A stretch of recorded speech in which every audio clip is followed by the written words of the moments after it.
Bella jselmilkom jagħtikom merħba l dan is-26 episodju mis-sensiela Mixzone, l-ewwel wieħed tas-sena 2023 għal daqstant ukoll ippermettuli nagħti lilkom is-segwaċi tal-Kamra Sportiva kif ukoll lil kull min qiegħed isegwi il-programm tal-lejla is-sena tajba jalla jkollkom sena aqwa milli kienet il-2022 illi għadha kemm ħallitna.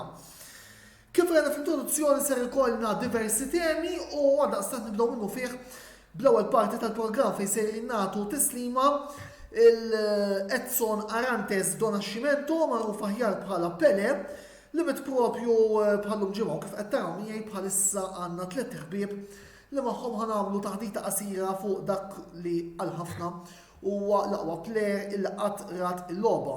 Fuq naħa fuq il-lemin għandna l-Viċi President tat Torsida Brażilejra Malta Raven Merċieqa fil-waqt illi fin-naħa t'isfel tal-iskrin tagħkom għandna żewġ tuċuħ familjari ħafna illi wkoll se jkunu qed ilqattaw mhux biss magħna l-parti ta' Pelé mbagħad għandhom il-parti rispettiva tagħhom il-YouTubers ta' Liverpool FC Kopajt Chris u il-YouTuber ta' Juventus Mark Xkembri illi nixtieq ukoll nirringrazzjahom tal-li l-lejla inaqdu magħna f'din ix-xandira diretta. Bħas-soltu min irid jintervjeni sew matul din il-biċċa u sew meta jkunu qed jitkellmu Mark u Chris, intom tistgħu tagħmlu dan billi għandna sezzjoni tal-kummenti miftuħa marbuta ma' din ix-xandira u tistgħu titlu wkoll u ssemmaw leħinkom. Nibdew għal daqstant b'din id-diskussjoni qasira Raven, l-ewwel nett is-sena tajba lilek, insellilek u nirringrazzjak tal-li f'mument tan diffiċli għalik bħala parti tal-Brażil u għaġbok tingħaqad magħna biex insellmu lil Pelé. Qabel ma nibdew, xtaqt nisma' minn għandek fuq ir-reazzjoni tiegħek personali u mbagħad anke bħala l-grupp tagħkom tat-Torsida malli waslet dik l-aħbar li ebda dilettant tal-futbol ma qed jisma'. L-ewwel ħaġa insellem lilek u nagħti s-sena tajba lil kulħadd u t-telespettaturi kollha tiegħek. Grazzi għal darb'oħra tal-sedina tiegħek għall Klabb Torsida Brażilera Malta, il-klabb għalina l-Maltin u l-Awċin supporters tat-tim nazzjonali Brażiljan ġew pajjiżna. Iva, kif għadek aċċennajt inti ġimgħa ilu kellna l-mewt ta' Pelé. Ġifieri, iva hija xokk. Anka fostna il-membri tal-kumitat anka mill-aħħar informazzjoni li kellna illi Pelé anka x-xahar ieħor stess illi mill-isptar ma kien se joħroġ, ġifieri konna nafu li ħanaddu minn hemm. Ovvjament il-membri u segwaċi tagħna anka rigward warċets li jkollna u mal-membri u hekk ġifieri iva kulħadd huwa mnikket bħal mi mnikket għad-dinja kollha. Pelé wieħed mill-ikbar players ġigantesk l-ikbar player fid-dinja li qatt teżista li raqatra s-seklu 20 ġifieri dar rikonoxxut mill-FIFA mis-sena 2000 ġifieri kien l-aqwa atleta fid-dinja. U żgur għandu segwaċi bosta miljuni ta' segwaċi ġifieri madwar id-dinja li waħed bħalna li nissapportaw tim nazzjonali Brażiljan speċjalment u rejna s-soba tagħna wkoll. Sfortunatament daw it-tliet ġimgħat kieku illum ħajbdil il-vjaġġ mill-Brażil lejn Malta jien ma rnexxielix immur dal-milied kieku jetem jiġifieri u nimmaġina kont naqta' biljett tal-ajru minn Rio għal Sao Paulo biex imur il-ground ta' Santos jiġifieri, imma bejna holiday bejna qasoba wkoll jiġifieri. Imma dik konna din nistennewha iva. Ovvjament hija aħbar illi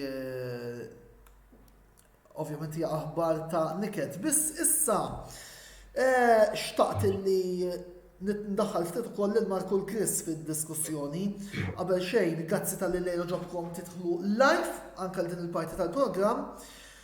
Bħala nies li issegwu minn barra l-affarijiet tal-Brażil, x'kien għalikom Pelé? Mela, l-ewwel ħaġa is-sena tajba lilkom lilek Antonello u kif ukoll il-mistiedna l-oħra tiegħek. Kif ukoll li s-segwaċi kollha, Alla jkollna sena aħjar minn dik li għadha kif tispiċċa ftit tal-ġranet ilu. Jiena minn meta kont tifhem meta jsemmu li Pele huwa ekwivalenti kif jagħmlu fil-matematika għall-aqwa plejer li kif qal tajjeb ħafna Raven qabli eżista fis-seklu 20. Huwa l-plejer li rebaħ tliet tazzi tad-dinji diversi, ġifieri dan laħaq era diversa, għax qed titkellem biss kull tazza tad-dinja ssir kull 4 snin. U minn dejjem hekk kien stampat. U ngħidlek il-verità, mindu ħabbret il-mewt tiegħu il-ġimgħa l-oħra. Fatt kurjuż li skoprejt tru anka intervisti li saru lokalment fl-istazzjonijiet lokali, kemm kien bniedem ta' fidi reliġjuża. Ma fis-sens mhux biex inkun il-pulizija tal-moral ta' ġifieri, ma staġibt ġifieri fuq dak il-punt li ma kontx nafu xi ħaġa pożittiva ammens ġifieri. Jien dak minna ħati rekordi ta' Pelé.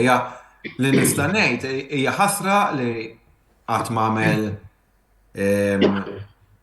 malab ma' tim Ewropew għalkemm kien viċin Manchester United u Real Madrid għax ġeneralment l-aqwa players Brażiljani ikunu rridu jaqsmu l-kontinent lejn l-Ewropa, imma konvint li kieku firma ma' xi klab minnhom, jiġifieri naħseb li hu m'għandu l-ebda bżonn introduzzjoni laqgħu laqas taħat bil-lob li wera, ma aħseb wara kieku kien jien naf f'dak it-tim ta' Real Madrid li ħadaw Champions Leagues jew inkella mal-United dejjem nafu li kellhom tim isserħilu l-aħħar deċenju forsi ma kienx kif mixtieq, imma xorta eqpa' tim ta' storja kbira. Allegatament ukoll anke l-Inter kienu ċans li jkun Pelé fil-fatt storja li qal l-ex president Massimo Moratti jidher li fl-1959 l-Inter kienu viċin li jieħdu l-Pelé, kellhom kollox miftijem iżda mbagħad għamet rivoluzzjoni ġewwa l-Brażil u minn hemmhekk Pelé ġie dikjarat patrimonju nazzjonali illi ma setax jiċċaqlaq. Chris, minn ħatijak, x'kien għalik Pelé? Ma nibdew minn hawn. Il-lejla tajba lilkom, Antonello, Mark Raven, nispera li kelkom bidu tas-sena tajba, kemm lilkom il-familji tagħkom u kif ukoll is-segwaċi tal-Kamra Sportiva. Jiena għalija Pelé meta kont bdejt insegwi l-futbol bla ma trid meta tibda jogħġbok l-isports, konna ngħidu l-iskola illa kif tilab isek Pelé. Jiġifieri kull meta konna nsemmu plejer tajjeb konna nagħmlu comparison ma' Pelé. Jiena Pelé ma tantx ovvjament rajtu jilab ovvjament, ma lħaqtux jilab u first of all meta bdejt insegwi l-futbol kienet diffiċli wkoll biex insegwu il-futbol li kun għaddej fil-kampjonati fuq il-television. U kif qal Marku ukoll u di xtaqt insaqsi Raven Pelé qatt ma kellu l-opportunità jilgħab fl-Ewropa. Dak għadu kemm qal ġiex punti tajbin Mark. Ħaniġi għad-domanda tiegħek. Pelé kellu żewġ offerti mal-Inter u mar-Real Madrid jiġifieri. U Pelé kien qal ta' bnidemhom li hu greatest player ġifieri m'għandux għalfejn jaqsam il-kontinent Ewropej ma jibqa' jilgħab ġo pajjiżu. Illum differenti kif naħsbu aħna għal dak iż-żmien. Għaliex? Għax dak iż-żmien plejer ma kienx jara l-flus jew il-miljuni, kien ħobb il-flok. Ġifieri Santos għamel 18-il sena Pelé ma' Santos u dik inqala Pelé ġifieri stess kellu l-offerti ma qatt ma aċċetta għaliex ġifieri plejer kbir m'għandux għalfejn umur terġa' ma' timi kbar, pereżempju mal-Inter jew mar-Real. U l-ħabib tagħna Mark għadu kemm qal ukoll dwar dik l-istorja li semma kemm kien Kattoliku, eċetera. Pelé darba minnhom kien mar in-Niġerja, mar biex jipprova jwaqqaf gwerra, kien waqqafha għal ftit bejn il-gvern kien hemm civil war. Ġifieri kien prova imur waqqaf gwerra.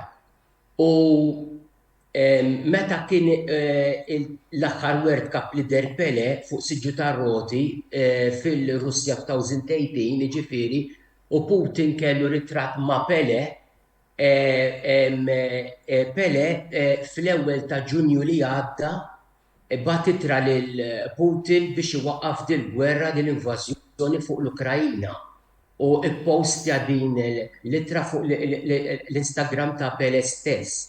Kif li kien jagħmel dar ħafna ta' charities, eċetera, u kien bniedem Kattoliku kbir Pelé, iva.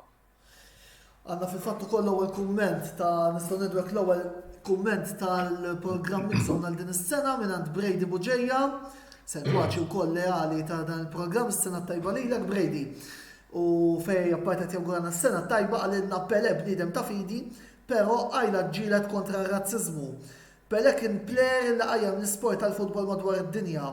Vera ma nafx fl-Ewropa, però Pelé rebaħ li tazza interkontinentali darbtej kontra żewġ superpotenzi Ewropej li kienu Real Madrid tal-vari Di Stefano, Puskas, Gento u xnaf jien u l-Benfica ta' Eusebio. Raven fuq dan il-punt ta' razzizmu l-qajjem Brady, ma nafx tixtieq nibattih. Fimni, r-razzizmu tista' tgħid sfortunatament għadu jeżisti sa ġurnata mqazza tal-lum, ġifieri, li hija xi ħaġa bla fejqan ir-rispett għandu jkun dejjem, inutli x'kunx reliġjon tkun, inutli x'kulur tal-kannaġġjon tkun, ġifieri, imma iva, sfortunatament dawn l-affarijiet jeżistu wkoll, ġifieri, u razziżmu. U issa ħansaqsija lilek, għandek xi memorja partikolari ta' Pelé? Fimni, jiena naħseb bħalkom ukoll jiena bdejt insegwi l-Brażil fin-94, ġifieri kelli 12 sena, ġifieri jiena l-iktar li nsib puntis fuq riċerka x'Pelé min ma lħaqtux jilgħab, ġifieri Pelé rtira fin-1977 għaskont għadni ġifieri twieled. Imma Pelé ġifieri f'ħajtu kellu biografija kbira ħafna, kellu l-up and downs tiegħu wkoll, ġifieri, imma Pelé l-iktar ħaġa l-affarijiet li għamel ġifieri tajba għamel ħafna ġifieri karità madwar il-poplu Brażiljan. Pelé da il-faqar, ġifieri beda minn hemm, ħafna players Brażiljani bdew minn hemmhekk u kien ġifieri charity ħafna, apparti li huwa plejer kbir ġifieri fid-dinja. U d-domanda ħatmur għal Mark u għal Chris. Kieku Pelé illum qiegħed jilgħab. Kieku Pelé qed jilgħab illum. Kemm taħsbu li kien ikun il-valur tiegħu? Dik kursita li ġietni issa. U ma liema tim timmaġinawh li jkun qiegħed jilgħab. Il-YouTubers ta' sejdu fuq. Nibda jien. Fidejkom. Chris, Nibda jien. Chris.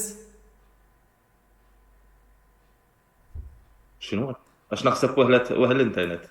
Mela, kieku Pelé qed jilgħab illum, x'taħseb li hu l-valur tiegħu u ma liema tim timmaġina li kieku qiegħed attwalment.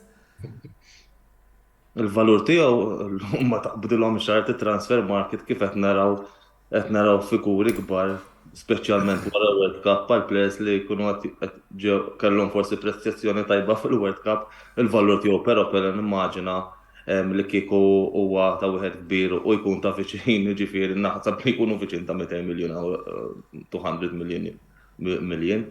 U timma min jilgħab illum kif qal Raven huwa plejer li jabbar għal-flok.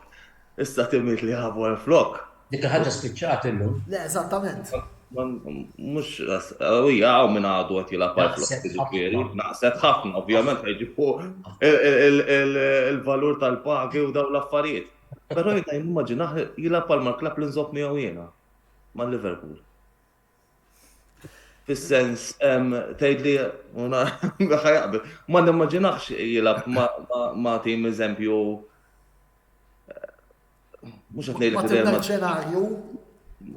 Eżattament, mhux ħanimmaġinaħ jilgħab mal-PSG, ħanimmaġinaħ jilgħab ma' klabs bħal Liverpool, Juventus, United, fejn Spanjoli, jew Spanjoli. timijiet Spanjoli wkoll, apparti timijiet Spanja, il-Barcelona u Real Madrid. Imma kif nafu ħafna llum il-ħolma tal-plejers huma wkoll apparti labu kemm mar-Real Madrid u l-Barcelona llum il-Premier League hija destinazzjoni li ħafna mill-plejers barranin, speċjalment Sud Amerikani, jippruvaw imorru wkoll apparti l-lig ta' Spanja. Jiġifieri mhux ħanejt nimmaġinaħ jilgħab forsi ma' Newcastle, ma' City jew ma' PSG, le. Mark, Rigward il-valur, kieku naħseb ikun jiswa xi 500 miljun, żgur. Ġifieri Ronaldo laqqas biss jibda miegħu. Ġifieri dik żgura. Li kieku nimmaġinaħ, u inti se tuħu pjaċir Antonello, nimmaġinaħ it-tipo ta' Zanetti tal-Inter, Totti ta' Roma, Del Piero tal-Juve, imur ma' klabb, ġifieri, li jkollu storja u jiqpa' miegħu għal żmien twil. Li jispiċċa dirigent. Għax il-ftit li rajt fis-sens li naf dwaru, għax rajt inti tisma' statistika u lab dik il-World Cup, inti ħafna drabi hekk tassoċjaħ ma' tim nazzjonali Brażiljan iktar minn ma' Santos, ġifieri, mhux ma' Santos għam kif Raven għamel 18 sena. Imma nimmaġinaħ kieku ma' klabb kien fl-Ewropa, kif qal tajjeb anka Chris, jew xi United jew Liverpool, imma li jkun il-bandiera ġifieri kif kien isu iktar impinġi l-Zanetti, l-Del Piero, il-Totti ma' Roma, l-Maldini mal-Milan, xkun ħan insieħ, Gerrard, Terry, Giggs. U nixtieq nżid punt li semma tajjeb ħafna Brady. Għax Pelé jafu ħafna wkoll u Raven jista' jikkoreġini bħala dak li welled il-futbol ġo l-Amerika ta' fuq meta mar ma' New York Cosmos. Għax l-Amerika kif inhu llum, all right, jiebu ma daw is-soccer jew il-futbol li aħna nafu fl-Ewropa u f'Malta, ġifieri bħala parti mill-kontinent, l-Amerika ma kienx jeżisti. U xi ħaġa interessanti wkoll, jiena ma kontx assolutament nafa, kienet li kien ġie Malta u anke ltaqa' saħansitra ma' ex-plejers internazzjonali Maltin ħarriġhom hu meta kienu għadhom tfal, ġifieri da tifel ta' 12 sena ikun qed jilgħab ma' sħabu joħolhom li xi darba jilgħab ma' tim kbir u iżjed ma' pajjiżu. U Pelé ħarreġ wieħed minnhom għax rajt intervista, ma nafx nistax insemmi ismu. Ġifieri Antonello fil-programm. Ġifieri ma rajt intervista tiegħu. Tista' semmi l-plejer? Michael De Giorgio, dik ma ħamru. Interessanti ħafna. Kien jekk Mr. Spal ġabu Father Hillary u kien ippremja 400 tifel. U fosthom insel ta' da. Fl-1975. Father Hillary wieħed mill-pjunieri, ġifieri f'tal-isports Malti, ġifieri. U supporter tal-Brażil naħseb li l-ewwel wieħed mill-ewwel supporters tat-tim nazzjonali Brażiljan ġewwa pajjiż. Qal iltaqat diversi drabi ma' Pelé l-aħħar tazza tad-dinja ltaqa' miegħu fl-1998 jekk m'iniex dejjem sejjer żball, jiġifieri.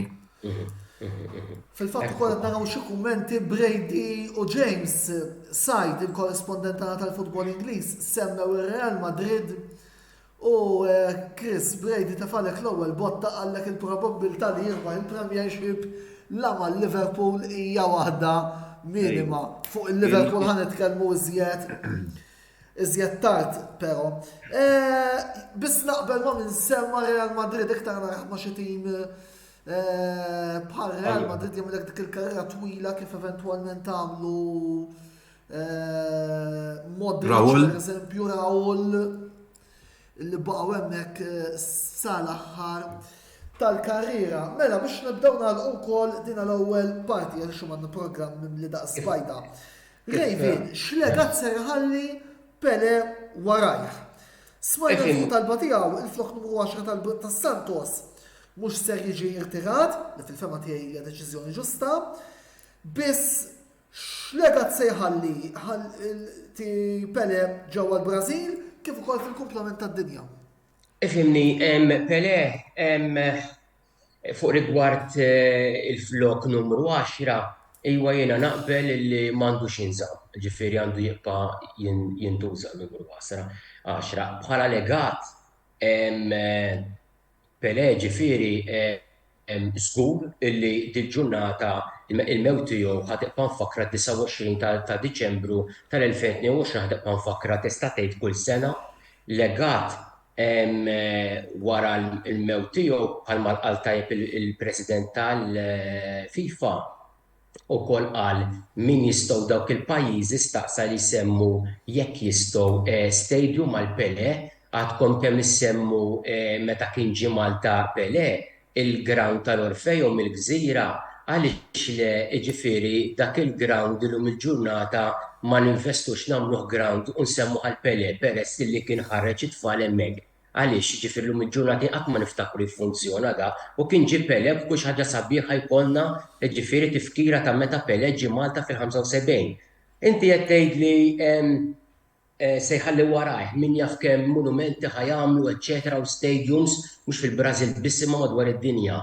Imma Pele anka f'ħajtu kellu dik il-legacy kien jidher li bniedem kbir, ġifieri, meta kien beda mat-tim ta' Bauru, u mat-tim ta' Bauru beda Pele propja fil-1953 sal-56 missier Pele Dondinho kien Pele, Dondinho il-laqam tiegħu għax Joe Arames do Nascimento kien jismu ġifieri kien twieled fit-2 Ottubru tal-1617. Kien weġġa b'inġeri u kien daħħal it-tifel tiegħu mbagħad jilgħab għax kellu dik l-imħabba l-futbol mat-tim ta' Bauru.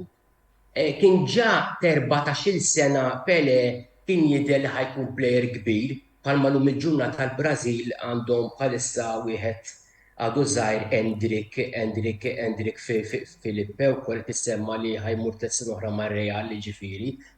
Kien tefajnih ċerta wieħed plejer fuqu, ex-plejer kien leġenda mal-Brażil, Valdemar De Brito kien jilgħab mal-Brażil bejn il-1934 u 1942, ġifieri dak kien lagħab 18 logħba u l-skorja 18 logħba dak huwa il-ratio propja, dak iż-żmien ma kienx jilagħbu bħalma nilagħbu llum bil-private jets u hekk illum il-ġurnata ġifieri il-vjaġġar dak iż-żmien kien diffiċli.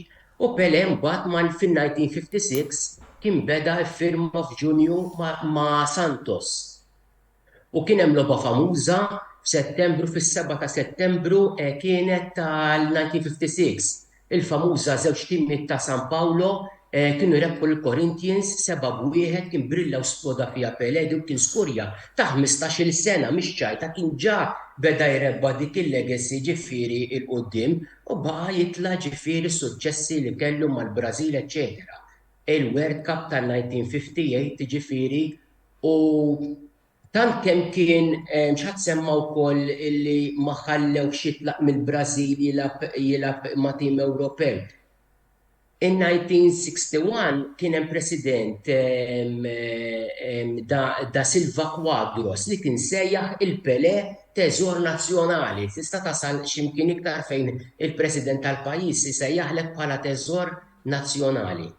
U ovvjament kompla jilgħab ma' Pele biss rebaħ 10 kampjonati mat tim ta' Santos, rebħu ġifieri l-Koppa do Brażil, rebħu eċetera, ġifieri ara kemm rebħu mal-Brażil Koppa Amerika, ir-Roca Cup, għaddak żmien ir-Roca Cup kien hemm bejn l-Arġentina u l-Brażil, ma kienx super klassiku bħallum. U ovvjament it-tim internazzjonali tal-Brażil. Pele mal-Brażil lagħab minn 1957 sa 1971, laqab 92 logħba u skorja 77. Ġifieri kellu ġifieri karriera li Pele fejn tisma' Pele ġifieri ħafna jaħsbu li huwa l-laqam tiegħu Pele propjament mhuwiex il-laqam tiegħu bħala Pele mhux jismu ġifieri Edson Arantes do Nascimento. Ovvjament kellu wkoll up and downs ukoll fil-ħajja tiegħu.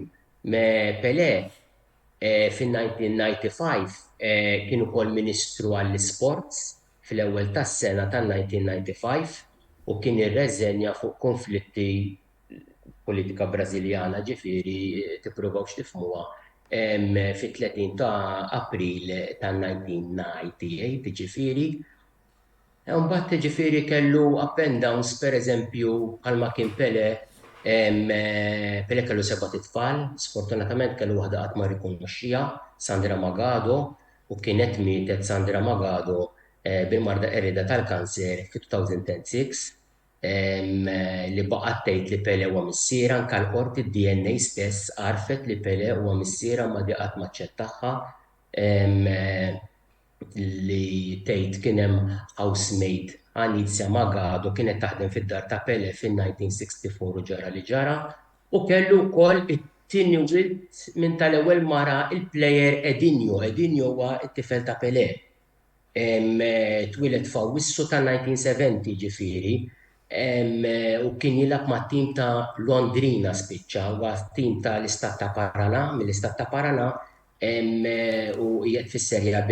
Edinho sfortunatament wieħed 33 sena ħabs fuq drug smuggling u money laundering, u kien appella mill-sentenza u għal 12 sena u 10 xhur minn għalija. Ġifieri up and downs kulħadd ikollu bħal kull bniedem normali mhux bil-fors tkun famuż, eċċetera, ġifieri dik il-ħajja tiegħu. Marku, Chris, ma nafx għandkom xi kummenti konklusivi. Jiena l-aħħar kumment li nista' ngħid hija l-isfortunatament id-dinja tilfet l-aqwa ġiex players, veru forsi qatt ma jidhirx li qatt labu kontra xulxin, qed nirreferi għal Maradona u l-Arġentini u għal Pelé.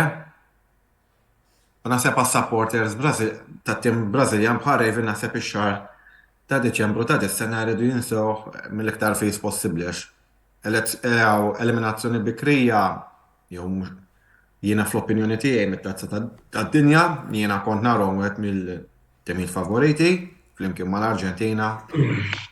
Jiġifieri, u jalla s-seklu li qed ngħixu fih jitfaċċa plejer bħal Pelé li niddubita fil-ħajja tal-lussu u nisa li jkollhom il-plejers. Sfortunatament nara li dik kienet era l-spiċċat u Is-sempliċità spiċċat, is-sempliċità fil-futbol spiċċat. spiċċat. Dik era li llum ma narawx bħala, li kettilkom illum m'hawnx dak il-plejer li jħobb il-flok. 20 sena ma' tim li rawmu 18 sena ma' tim, illum le kontrattu miljuni u jaħarbulek. Forsi s-sempliċità tista' tfittixha ġo kampjonati ta' livell baxx bħal dilettanti. U għax Pelé kien bniedem umli. Jiġifieri, hemmhekk forsi teqpassi bħal min u nerġa' ngħidlek forsi jilgħab għal flok għax meqpek kif qed jgħid tajjeb Raven. Jiġifieri. U Raven tiftakar mela l-ewwel World Cup lil Bażil rebħu lill-Italja. Kif niftakar jiena, kelli 12 sena wkoll. Jien tal-94 mela tamparxu xin jiena u inti. Ekku, tal-84 probably. Ta' xiex tal-94. Tal-94, imma jiena u inti tal-84 biex kellna. Le, 82. 82. 82 kienu 10 snin kellna. Alright, mela 10 kelli jien. Għax niftakar ma kontx ħatta tajjeb li l-Italjani tilfu t-tazza tad-dinja. Fimni għalija t-tin tal-94 Iva, kien jietem Pelé, ġifieri bl-ingravata tal-Amerika, fimni għandu relazzjoni tajba mal-Amerikani, da kif qed intom da daħħal il-futbol Brażiljan ġol Amerika x'l-aħħar sentej tal-karriera tiegħu milhom ma' New York Cosmos minn 1975 sa 77. Ġifieri, Pelé jibqa' mfakkar l-unika plejer fid-dinja da għandu 5 records Pelé li s'issa għadhom ma qabażhom ħadd. La f'tazza tad-dinja ta' 17-il sena, l-ebda plejer ħadd qatt ma lab ta' 17-il sena f'tazza tad-dinja. Mbappé kellu 19-il sena fi 2018. La ta' 17-il sena ġo ta' tazza tad-dinja qed nirreferi għal ta' 1958. U skorja ġo tazza tad-dinja 17-il sena skorja u rebaħa u għandu żewġ Guinness World Records Pelé, huwa l-iktar plejer fid-dinja li qatt lab lob futbol. Lab 1369 logħba mhux ċajta u skorja 1279 gowl li tinser żball.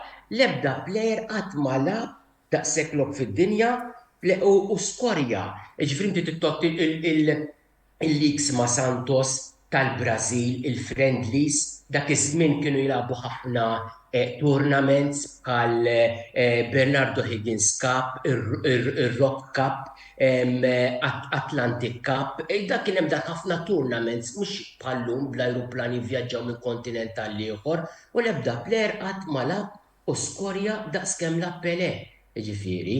Però jaħsbu m'hemm xejn ċert, jiena nagħmel riċerka fuq it-tim nazzjonali Brażiljan u speċjalment fuq plejers kbar Brażiljani, jaħsbu li kien hemm leġenda ieħor qabel Pelé, ovvjament ħadd ma laħqu, Arturo Frederic. Arturo Frederic twieled fl-1892 illi da jaħsbu l-iskorja 13,129 gol f'26 sena ta' karriera ta' futbol minn 1909 sa 1935. Imma ovvjament indikazzjoni ċara m'għandniex għax dak iż-żmien ma kienx jeżisti l-Wikipedia u l-internet tal-lum ħadd ma kien iżomm records ġifieri. U jaħsbu ġifieri illi dak m'hemmx miktub iswed fuq l-abjad, imma Pelé iva jibqa' l-iktar bniedem irrikonoxxut ġifieri fid-dinja bħala l-ikbar plejer u da rikonoxxitu anke FIFA l-aqwa atleta terġa' mhux plejer, l-aqwa atleta tas-seklu 20. Chris, fil-qosor? Lejx taqt insaqsi Raven jiena kif qatt mażel Pelé triq tal-coaching. Ejja, Vera l-futbol u kien baqa' jsegwi f'qajmin dan kemm kien waqaf jilgħab xorta baqa' jissemma fix-xena tal-futbol u qatt mażel it-triq tal-coaching. Le, qatt dik dejjem provajt insiba l-fejn qatt mażel it-triq tal-coaching. Kien imur Pariri jissapportja jara lobiet iva, kien. U mbagħad kien ġifieri jien ngħidlek aktar imħabba raġunijiet familjari. Xettilkom bl-up and downs, Pelé kien miżżewweġ tliet darbiet, ġifieri fis-66 u mbagħad fl-82 kien iddivorzja minn mal-ewwel mara. Ġifieri kellu ħafna up and downs ukoll fil-ħajja tiegħu, imma baqa' jsegwi l-futbol brata normali, imma il-livell ta' coaching qatt ma kien hemm. Fil-fatt il-Brażil ifimni anke dal-plejers li kellna dal-aħħar minn 94, 98, il-World Cup sekk rajna Roberto Carlos, Rivaldo, Ronaldo, ħadd isu qatt ma daħal bħala coach mat-tim nazzjonali Brażiljani u dun naħseb jingħid jgawdu l-flus jew jiġru mad-dinja Dunga iva, missa Dunga ġaħada darbtej ta' coach nazzjonali Brażiljan ġifieri fi 2006 u mbagħad kien daħal wara d-disfatta sakemm sabu l-xi ħadd fi 2014 u mbagħad ġifieri kien waqaf. Ġifieri mhux bħal Franċiżi Deschamps pereżempju l-Ollija għamel isu l-istess ħaġa bħal mettejt Dunga inti. Anka kien hemm Mario Zagallo. Mario Zagallo għamel Deschamps għandu l-istess rekord ta' Zagallo illi rebaħ bħala plejer u rebaħ bħala coach Mario Zagallo. Mario Zagallo kbar minn Pelé għax għandu 91 sena. Dak twieled fit-8 ta' Wissu ta' 1931 Zagallo għadu ħajsallum ġifieri. Naħseb li x-xaħ plejer li għandna ta' tim nazzjonali Brażiljan u hemm ieħor Pepe wkoll ġifieri. U għalkemm ma kienx coach tal-Brażil, imma kien naħseb il-coaching staff ta' Taffarel rebaħ għal-World Cup. Skużani? Il-goaler Brażiljan Taffarel. Iva, Taffarel rebaħ għal-World Cup u kien parti mill-coaching staff ukoll. Iva, Taffarel kemm ilu leħħal coaching tal-futbol ġifieri Taffarel wonna tajjeb ħafna mill-era ta' Taffarel. Il-goalers fil-Brażil tiebu mezz, ġifieri Taffarel kien goaler fil-1994 u mbagħad kellna lil Julio Cesar, il-Dida, Marcos li rebaħ il-World Cup terġa' 2020 u bħalissa għandna tliet goalers ukoll Alisson, Ederson u Everton it-tielet goaler tal-Brażil biss ħadd Coppa Libertadores darbtejn mat-tim ta' Palmeiras. Iva, ġifieri tiebu ħafna l-goalers bħala Taffarel coach tal-bowling. Jien l-ismat. Għandu kun jiet ma' Liverpool, il-coach għal-Liverpool ukoll hux Taffarel, il-goalers. Iwa, huwa parti mill-coaching staff tal-Liverpool. mill-coaching. Deputy Nazzjonali Brażil għax minnix li sirt nafa li kien mal-Liverpool ġifieri. Għandhom goler Brażiljani ieħor għadu żgħir, Liverpool Pitalgwa xi ħaġa kien. Iva, iva. Xi ħaġa fuq Pelé l-impressjonatni u smajt ukoll hija li ħalla wirt jekk mister żball ta' xi 100 miljun ammont kbir illi meta tqis meta lab dak iż-żmien u ma kienx hawn pagi li hawn eżorbitanti llum tal-players, ġifieri kienet xi ħaġa li kien bniedem bil-għaqal ukoll, biex tħalli dak it-tip ta' wirt, għax li tħalli 100 miljun eżempju llum li bħal Ronaldo li jaqlaħa f'sekonda mod. Dan nitkellmu 20 ta' snin ilu. Eżatt. Aħna din nitkellmu fuq is-sempliċità u l-umiltà minn hemm bdejna, ġifieri issa qed tgħidha int ukoll Mark, ġifieri dik illum il-ġurnata spiċċat. Pelé kien bniedem bil-għaqal trabba fil-faqar, tela mill-faqar u kien batew biex rabbew ħankomu missieru għax missieru kien weġġa bħala plejer u kien jaħdem bħala fattiga u ġardinar. Ommu l-istess ħaġa li l-futbol ma kienx tobbu, imma mbagħad meta rat il-Pelé ġifieri dan nies li daqu l-faqar u kien bil-għaqal. U prova jgħin kemm jista' jkun ħafna nies. Jiddispeċini ħafna l-lum Pelé, Celeste Arantes, mill-intervista li tat dan il-weekend li għadda din il-mara jifimni għalqet 100 sena fl-20 ta' Novembru ta' sena l-oħra, biex twildet fin-1922. Dbati bid-dimensja, però ovvjament qalet illi rajt li l-libni twilet u rajt il-libni fuq is-soda tal-mewt imut. U naħseb dik li weġġata ħafna, naħseb, immens. Eżattament. Bħal kull Mela, grazzi lill-panel li kellna din l-ewwel parti tal-programm. Se mmorru issa waqfa qasira ħafna kif nerġgħu niġu lura. L-ewwel se jkollna lil Mark Xkembri li se jkellimna fuq ir-rebħa li Juventus kisbu l-bieraħ għand Cremonese, malli jispiċċa Mark jidħol kopajt Chris Ferser kellimna fuq dawn l-aħħar 15-il ġurnata impenjattivi li kellhom it-tim ta' Liverpool. Wara dik il-parti ikollna break ieħor ta' riklami, jidħol fuq xandira d-darba rekordjata Jude Kawki fejn ser ikellimna dwar l-aħħar 15 li kellhom Manchester United. U mbagħad finalment nerġa' nidħol jiena b'xi ftit kummenti u osservazzjonijiet fuq il-kampjonati mondjali ta' darts li kellna matul il-festi tal-Milietu li fihom rejna Michael Smith jirbaħ l-ewwel darba t-titlu minn fuq Michael Van Gerwen finali mill-aktar memorabbli. Infakkarkom illi waqt l-interventi ta' Mark u ta' Chris intom tistgħu tintervjenu, issaqsu xi domanda l Mark, issaqsu xi domanda l Chris, naf li wkoll hawn ħafna supporters ta' Manchester United li qegħdin jistennewk, Chris. Nista fuq nitkellmu meta tiġi d-daqqa tiegħek għal daqstant ibqgħu magħna. Grazzi mill-ġdid ir-Raven, waqfa żgħira dalwaqt inkunu magħkom ħbieb.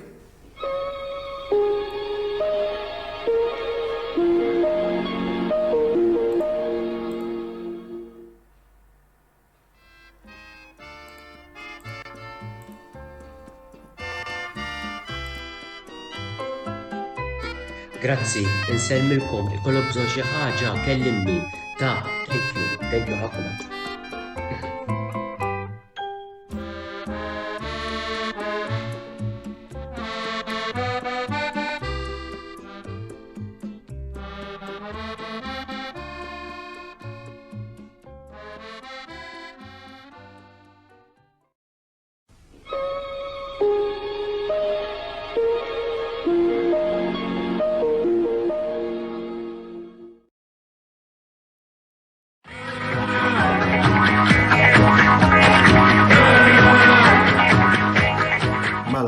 Niġu għall-logħba tal-Juventus fl-aħħar waslet il-famuża data ta' l-4 ta' Jannar meta kellu jirritorna il-kampjonat Taljan u il-Juventus rebħu bl-iskor ta' 1-0 kontra Cremonese barra minn darhom.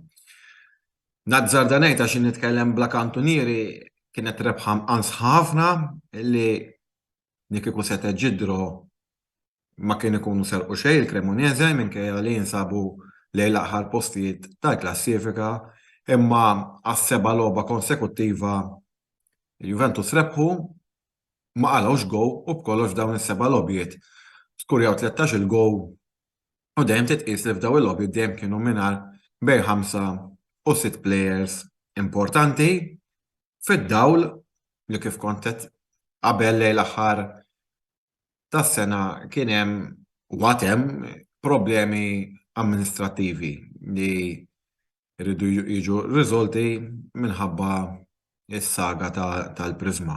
Imma lejla jeta biex nitkellem ftit fuq il-logħba li ma logħba rat li kifet il-Cremonese jiskurjaw fl-opinjoni tiegħi ġustament kellu jiġi mħassar u kellhom żewġ blalen mal-lassa li waqfu lill-pipe tan-nifs lili. Il-formazzjoni tal-Juventus kif beda bit-3-5-2. Szczesny qiegħda dmiru kif anke rajna fit-tazza tad-dinja u għed mill-aħjar goalkeepers, ġifieri dik panejda s-settur tal-goalers naħseb huwa l-aqwiet li għandhom il-Juventus. Bħala d-difiża Danilo wara kemm huwa l-kaptan ta' veru qed naqra issa nilkom il-verità x'kien Antonello qed jgħidli biex nibda din il-xismu illi possibilment iġeddet sal-2026 u probably u ħajkun il-captain fuq Gatti huwa plejer ġdid u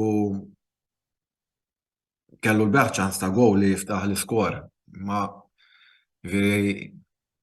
dal-plejer nittama li jibżgħu għalih u ħangawdu ġifieri mal-fatt li d-difiża ma qalix gowa sinjal pożittiv. Mhux ħanqod nidħol paġelli waħda u nsemmi plejer wieħed nofs il-ground.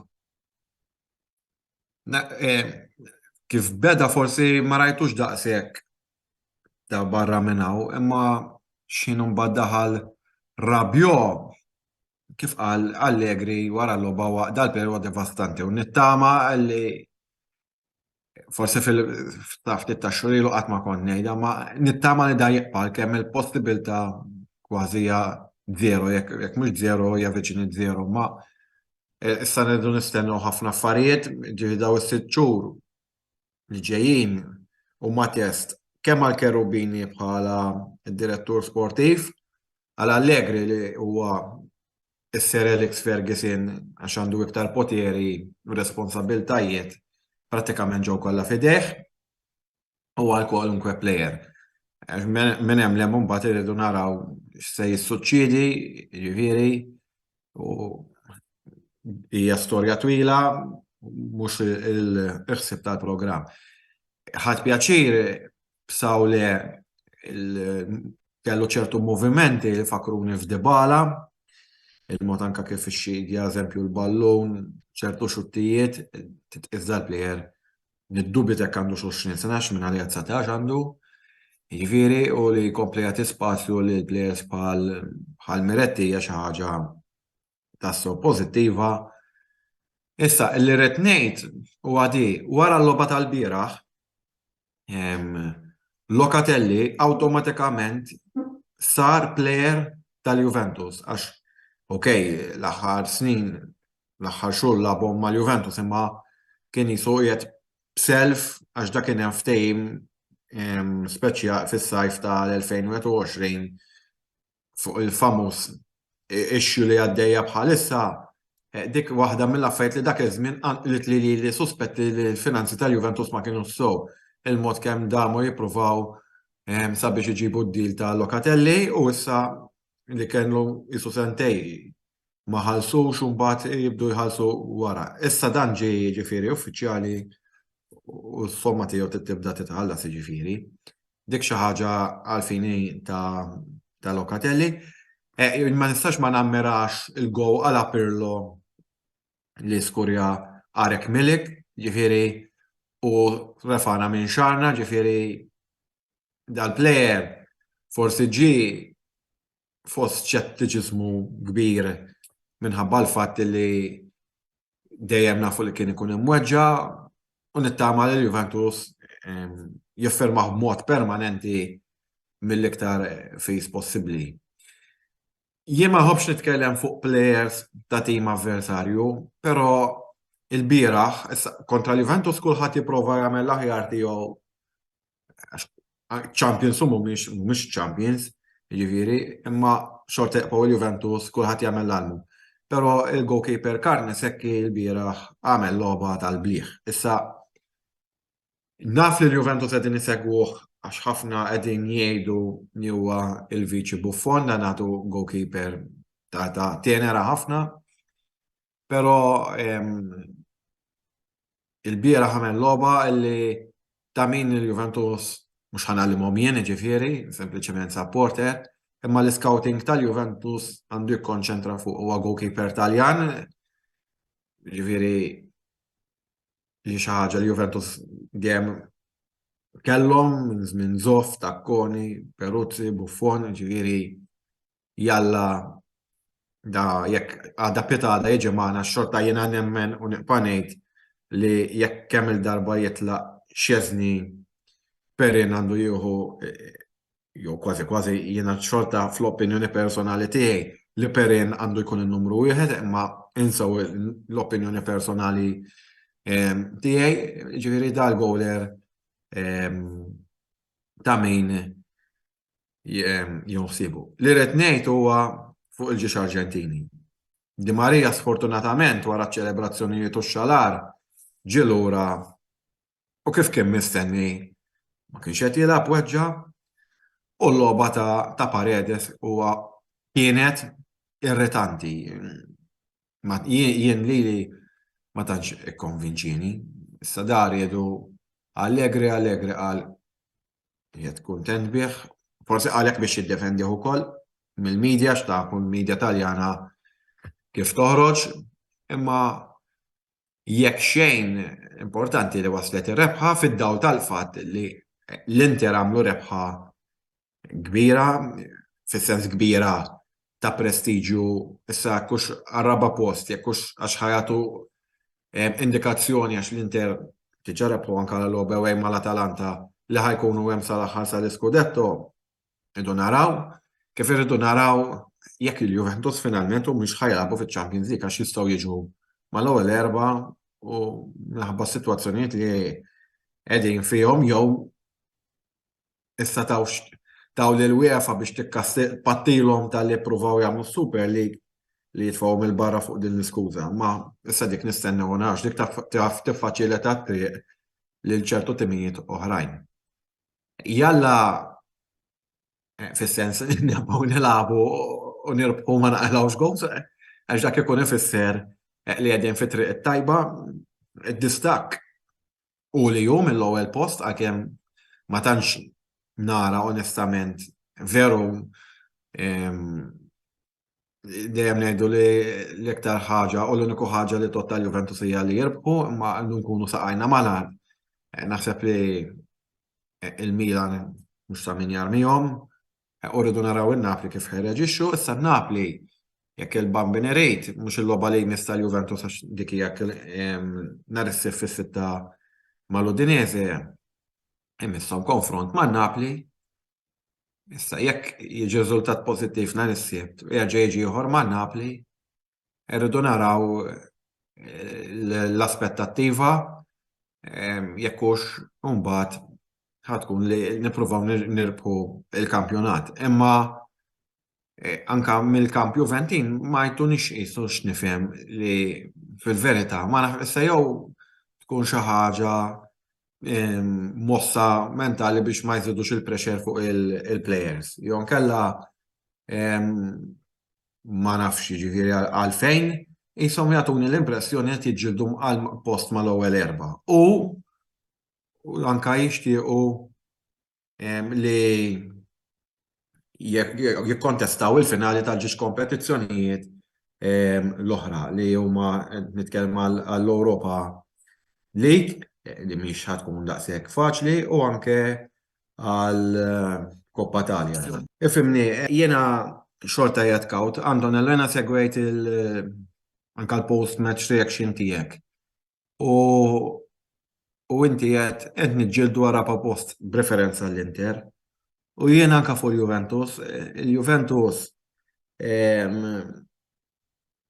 xorta nemmen li raba post, għadni kif ngħidha di Ġifieri naqpa nittama li l-affarijiet esterni ma jinfluenzawx lit-tim internament, ġifieri mhux biċċa xogħol faċli għal Allegri. Allegri nafu li huwa dejjem ikkritikat minn supporters anke Juventini għal mod li hu jirbaħ bil-korto mużu, ġifieri daw ir-rebħiet daw xejn kif għamel il-bieraħ. U rridu nistennew issa naraw, però nkonna naqra idea ċara jekk il-Juventus hux ħeġġieldu għalik jew le wara Jannar għax in-Napli għandhom dik il-logħba kontra l-Juve, ma nafx hekk għandhom xi logħba kontra Roma, minix ċert, u minn hemm irridu naraw għax minn kellhom Spalletti qal li huma ħajreaġixxu tajjeb fil-logħba li jmiss, il-ground irid jgħid kollox. Jiena nista' ngħid li l-Juventus huwa għadin fid-dinja, ma meta jinżlu fil-ground, jiġifieri hemmhekk ikunu dan. Mela għalfejn ta' korrezzjoni il-logħba bejn Napli u Roma li hija d-derbi tas-Sud tal-Italja ħadd intlagħab fl-20 ta' Jannar. Jiġifieri sewwa sew bħala għada 15 għax il-logħba eżatt ġimgħa wara l-logħba kontra l-Juventus. Jiena minna tiegħi anke qed nara titjib fonja fil-bidu tal-istaġuni kritikajtu immens lil Moiseken, rajt ċertu titjib, ma xorta neqpa nsostni li l-aqwa play li hemm bħalissa fit-tim wara bjom. Issa qed jingħatu wkoll li fi żmien 3 ġimgħat jaf jirritorna l-lob jekk mhux se żball 29 ta' Jannar Paul Pogba. Ovvjament mhux qegħdin nistennew il-mirakli, jiġifieri kollox mod kawt, ma forsi għall-paga li qed jieħu jibda jrendi xi ħaġa fil-ground.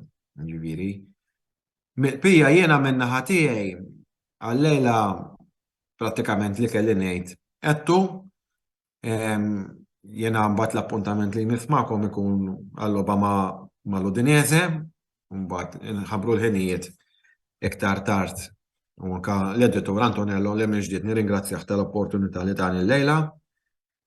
Għalfejn anke hawnhekk qed jiġbidli l-attenzjoni tkun nhar it-tnejn. Jiena ħanati il-kummenti tiegħi, ġifieri għal sakemm terġgħu tisimgħu l-vuċi tiegħi il-lejla tajba lilkom u grazzi tal-paċenzja li smajtuni.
Għaċi tal-Kamra Sportiva, nilqawkom lura, l-lum kelli l-opportunità naħseb l-ewwel darba li tħajt live fil-Kamra Sportiva waqt il-programm Mixzone.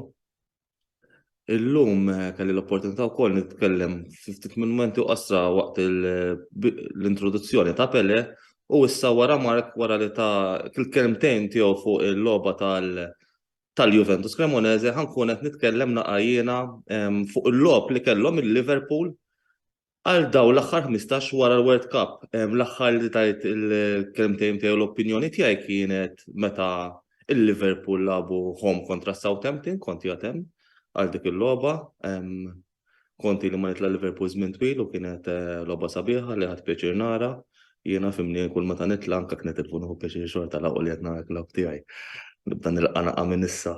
Illum ħanitkellem dwar it-tliet logħbiet li kellna tal-Premier League, ċoe l-aħħar logħba li tlifna kontra l-Brentford, logħba li tatna daqqa l-isfel, logħbiet li labna kontra l-Leicester u kif ukoll il-logħba li labna kontra l-Aston Villa li r-riżultat tagħha iċċelebrajnieh ukoll sija wara l-logħba b'aħbar naqa' sabiħa li kellna bżonna minħabba raġuni li għandna injuries u għamilna addition tajba l-iskwadra.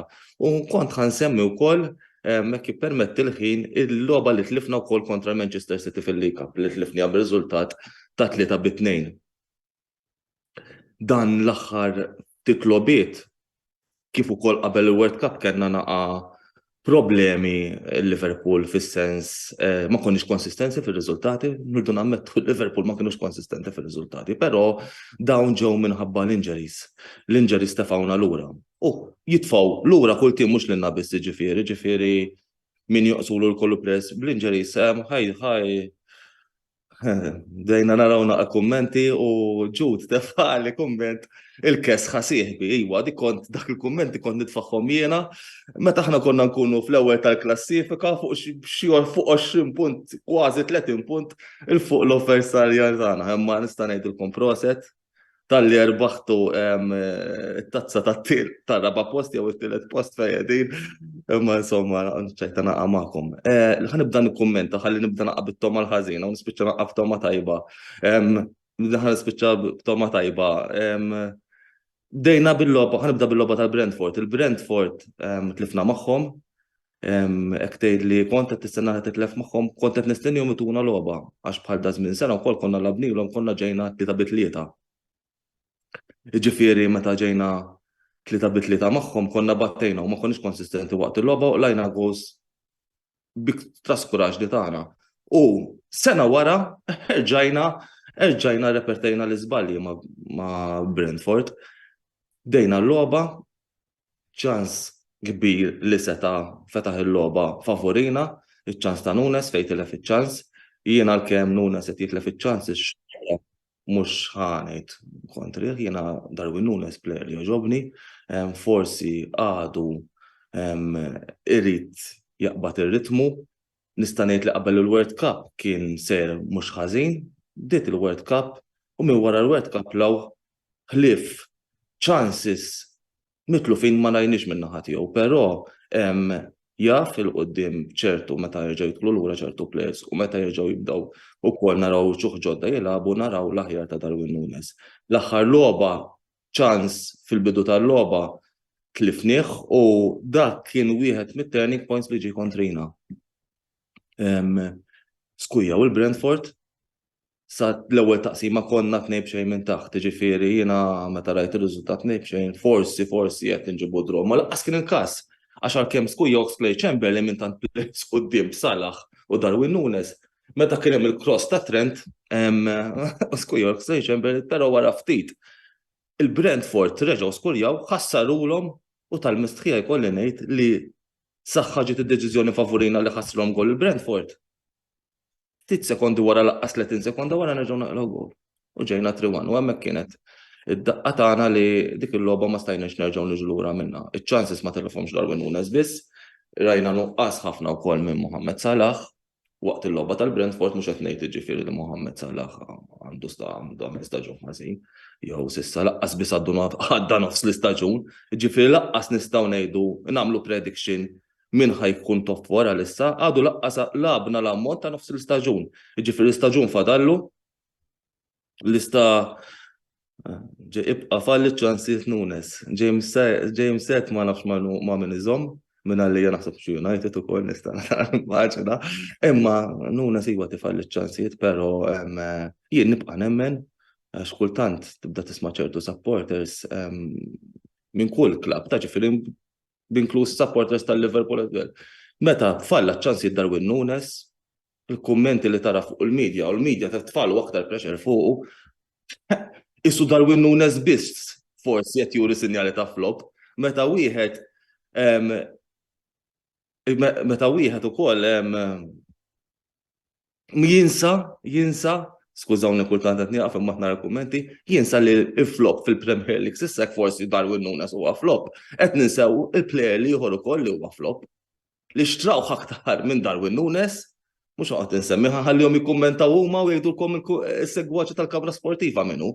U hekk għamel żewġ iblalen tliet li blalen jiġifieri, huwa winger bħalu, u ma skujjax ma nafx fejn u jiena laqqas ħoss ma smajna minnu. Insomma, u Liverpool l-aħħar logħba nista' ngħidu li kienet ma kienx il-logħba ideali tagħhom. Qed naraw ukoll nuqqas kbiri fil-pożizzjoni tal-midfield li għandna bżonn nagħmlu reinforcement hemm.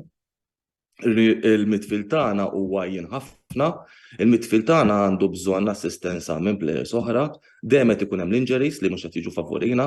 Harvey Elliott irid aktar esperjenza fit-tim, in-nuqqas ta' Henderson meta ma jilabx il-leadership nħossu dik il-leadership l-Ingliżi wkoll fil-World Cup.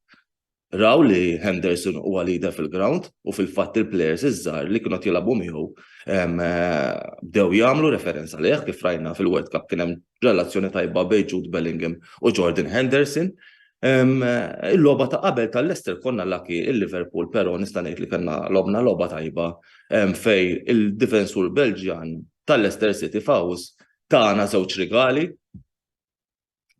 rigali biex erbaħna l-logħba b'3 punti, għalkemm ma skujjarniex aħna, erbaħna l-logħba mingħajr ma skujjarna aħna.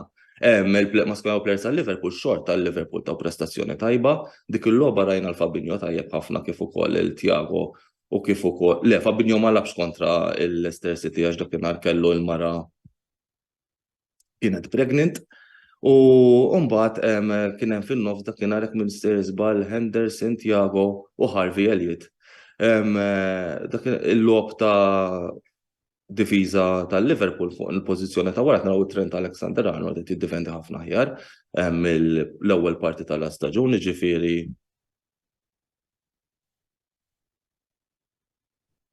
Dale Tabone għaddilna kumment qal ma naqbilx ma' supporters tal-Liv meta tgħidu li ma jonfqux.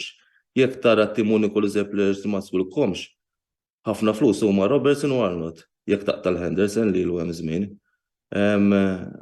Dale jiena ma semmejtx li ma nofqux flus illum il-Liverpool nista' ngħid. Qed jonfqu aktar minn qatt qabel.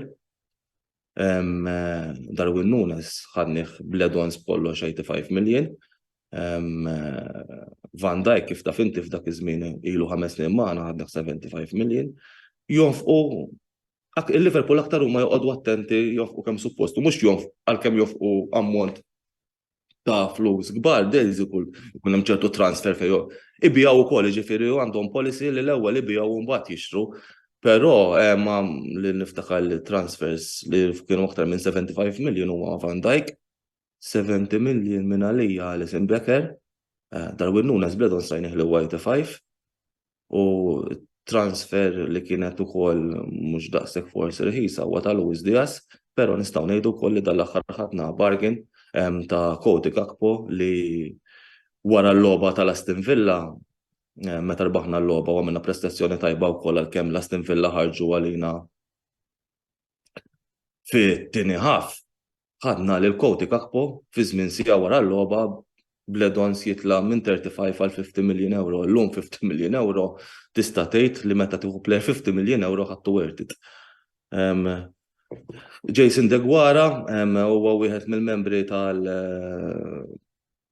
Copite Crypt li jiena ministra għal Copite Crypt hemm bżonn investiment nofs il-ground. Nemmen li klopp kapaċi jerġa' jibni tim b'saħħtu bla dubju ta' xejn. Ekku Jason. Jason huwa wieħed mis-supporters tal-Liverpool li nista' ngħid għandu mentalità ħafna pożittiva u huwa wieħed minn dak is-supporters li ġieli fi żminijiet diffiċli waqt il-partita nkun qed nikkumenta fuq ċertu post itelli li naqa' konfidenza ngħid ejja. U ejwa hemm bżonn plejer fin-nofs. Il-kwistjoni jemini. Hawn min ħajkun il-plejer fin-nofs dak li issaħħaħ il-midfield tal-Liverpool. Jiena lissa nemmen li kif qegħdin bħalissa il-Liverpool għandhom jixtru midfielder li huwa stabilit fil-Premier League.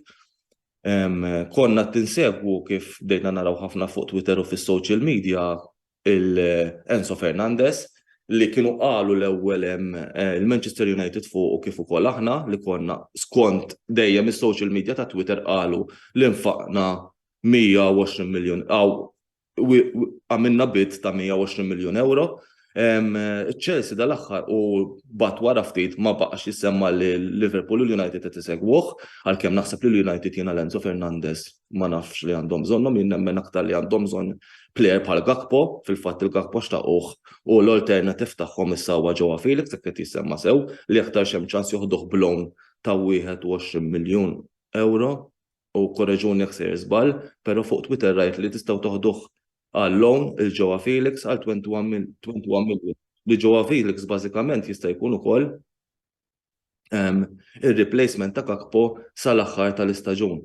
Mbagħad konna qed nissemmu wkoll erġajna tal-aħħar konna qed nissemmu għal Matteo Nunes tal-Wolves li konna interessati fih fi żmien fil-bidu tal-istaġun, jien ma nistax nifhem li ma nafx għal ma ħannex fil-bidu tal-istaġun u ħanoħduh issa biex xorta jingħaqad magħna għas-sajf li ġej għal-raġuni li ma jistax jilab ma' klabb ieħor ġiġa lab ma' żewġ klabs dal-istaġun li huma Sporting Lisbon u kif tafu qed jilab mal-Wolves u llum reġa' bidi semma li Moises Caicedo tal-Brighton jixtieq jitlaq u hemm min interessati għalih.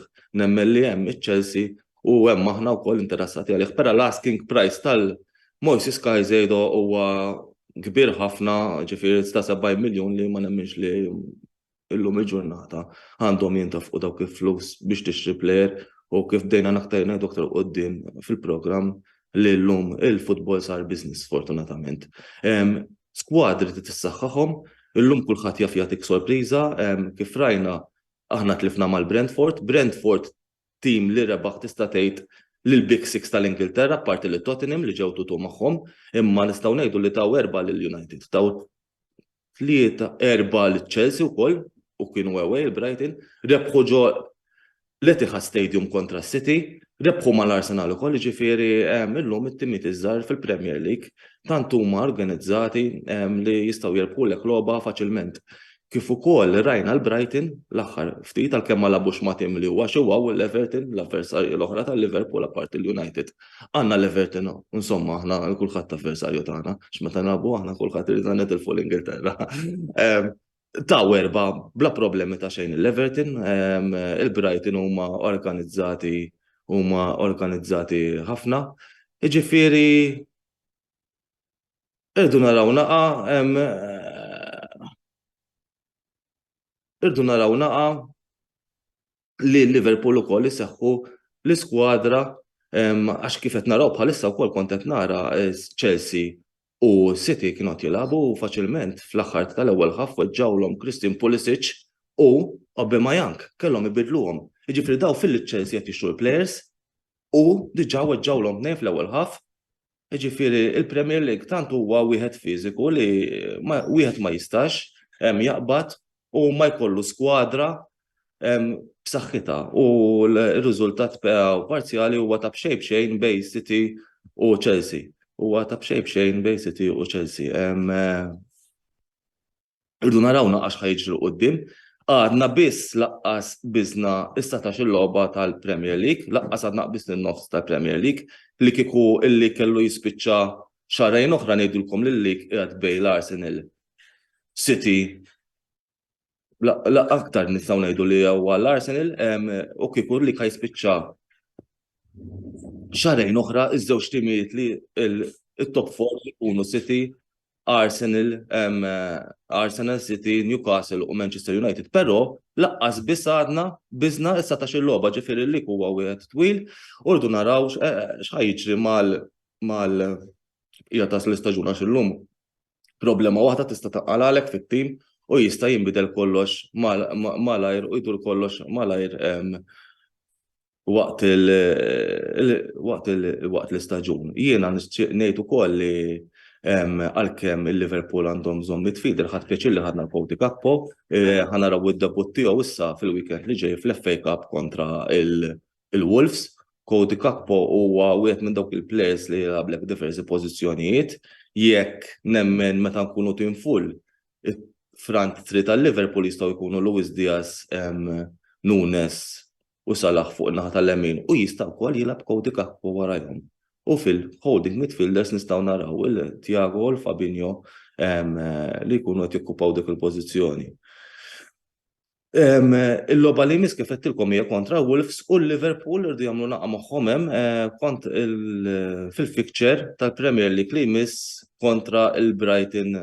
Il-Brighton huma il-buki tim tagħna, diġà ġabulna draw ġodarna fej konna traskurati bil-mod li labna u kull ma ħriġna punt ġodarna stess. Irdu nkunu aktar konsistenti u Klopp għalkemm nemmen għax imbagħad isib ħafna supporters ukoll jgħidu li għandna problemi fit-tim.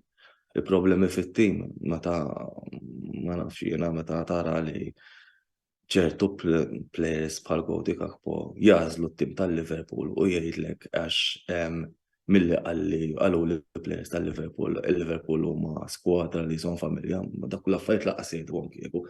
Problemi dejjem ikun hemm problemi forsi li ma narawhomx aħna, però mhux tim li għandu l-problemi m'għandniex problemi bejnietna, nemmen li m'għandniex problemi bejnietna, nemmen li Liverpool dejjem ħarġu mill-fażijiet il-ħżiena, forsi aħna naqqas spoilt għax is-soltu nkunu dejjem minn ta' qabel f'dil-fażi tal-istaġun, però nemmen li Liverpool ikunu challengers, mhux qed ngħid ħajkunu challengers għalik, imma jkunu challengers biex jidħlu fit-top 4 tal-Premier League għalkemm ħatkun diffiċli għax qed naraw timijiet bħal Newcastle, United u City ħajkunu hemm żgur jiġifieri ħatkun ġlieda kontrihom żgur.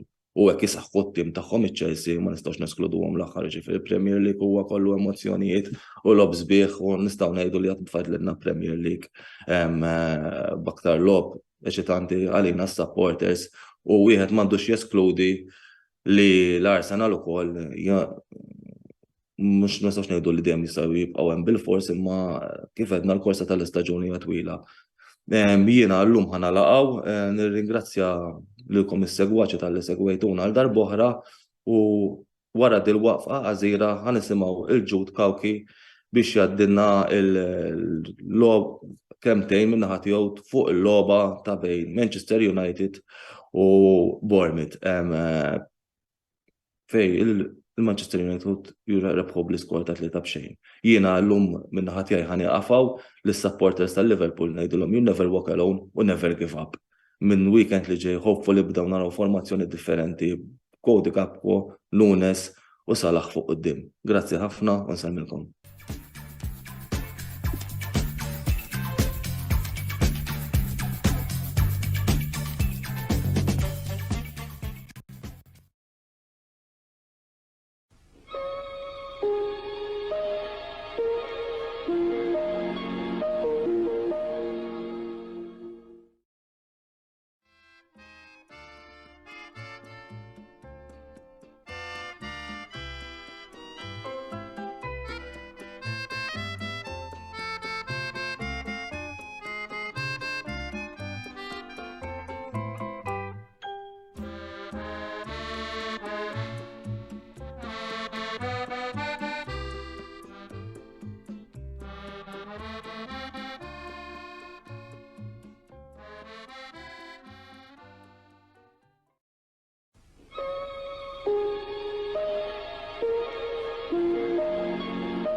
Merħba segwaċi tal-Kamra Sportiva, arġajna lura għall-analiżi tagħna wara l-wafqa qasira fi żmien tat-Tazza tad-Dinja kif ukoll waqt iż-żmien tal-miliet. Kumment żgħir fuq it-Tazza tad-Dinja bħala partitarju ħadd pjaċir insegwiha, ovvjament it-tim favorit tiegħi sfortunatament ma rnexxilux jerbaħ kemm kien mal-favoriti, it-tim tal-Brażil.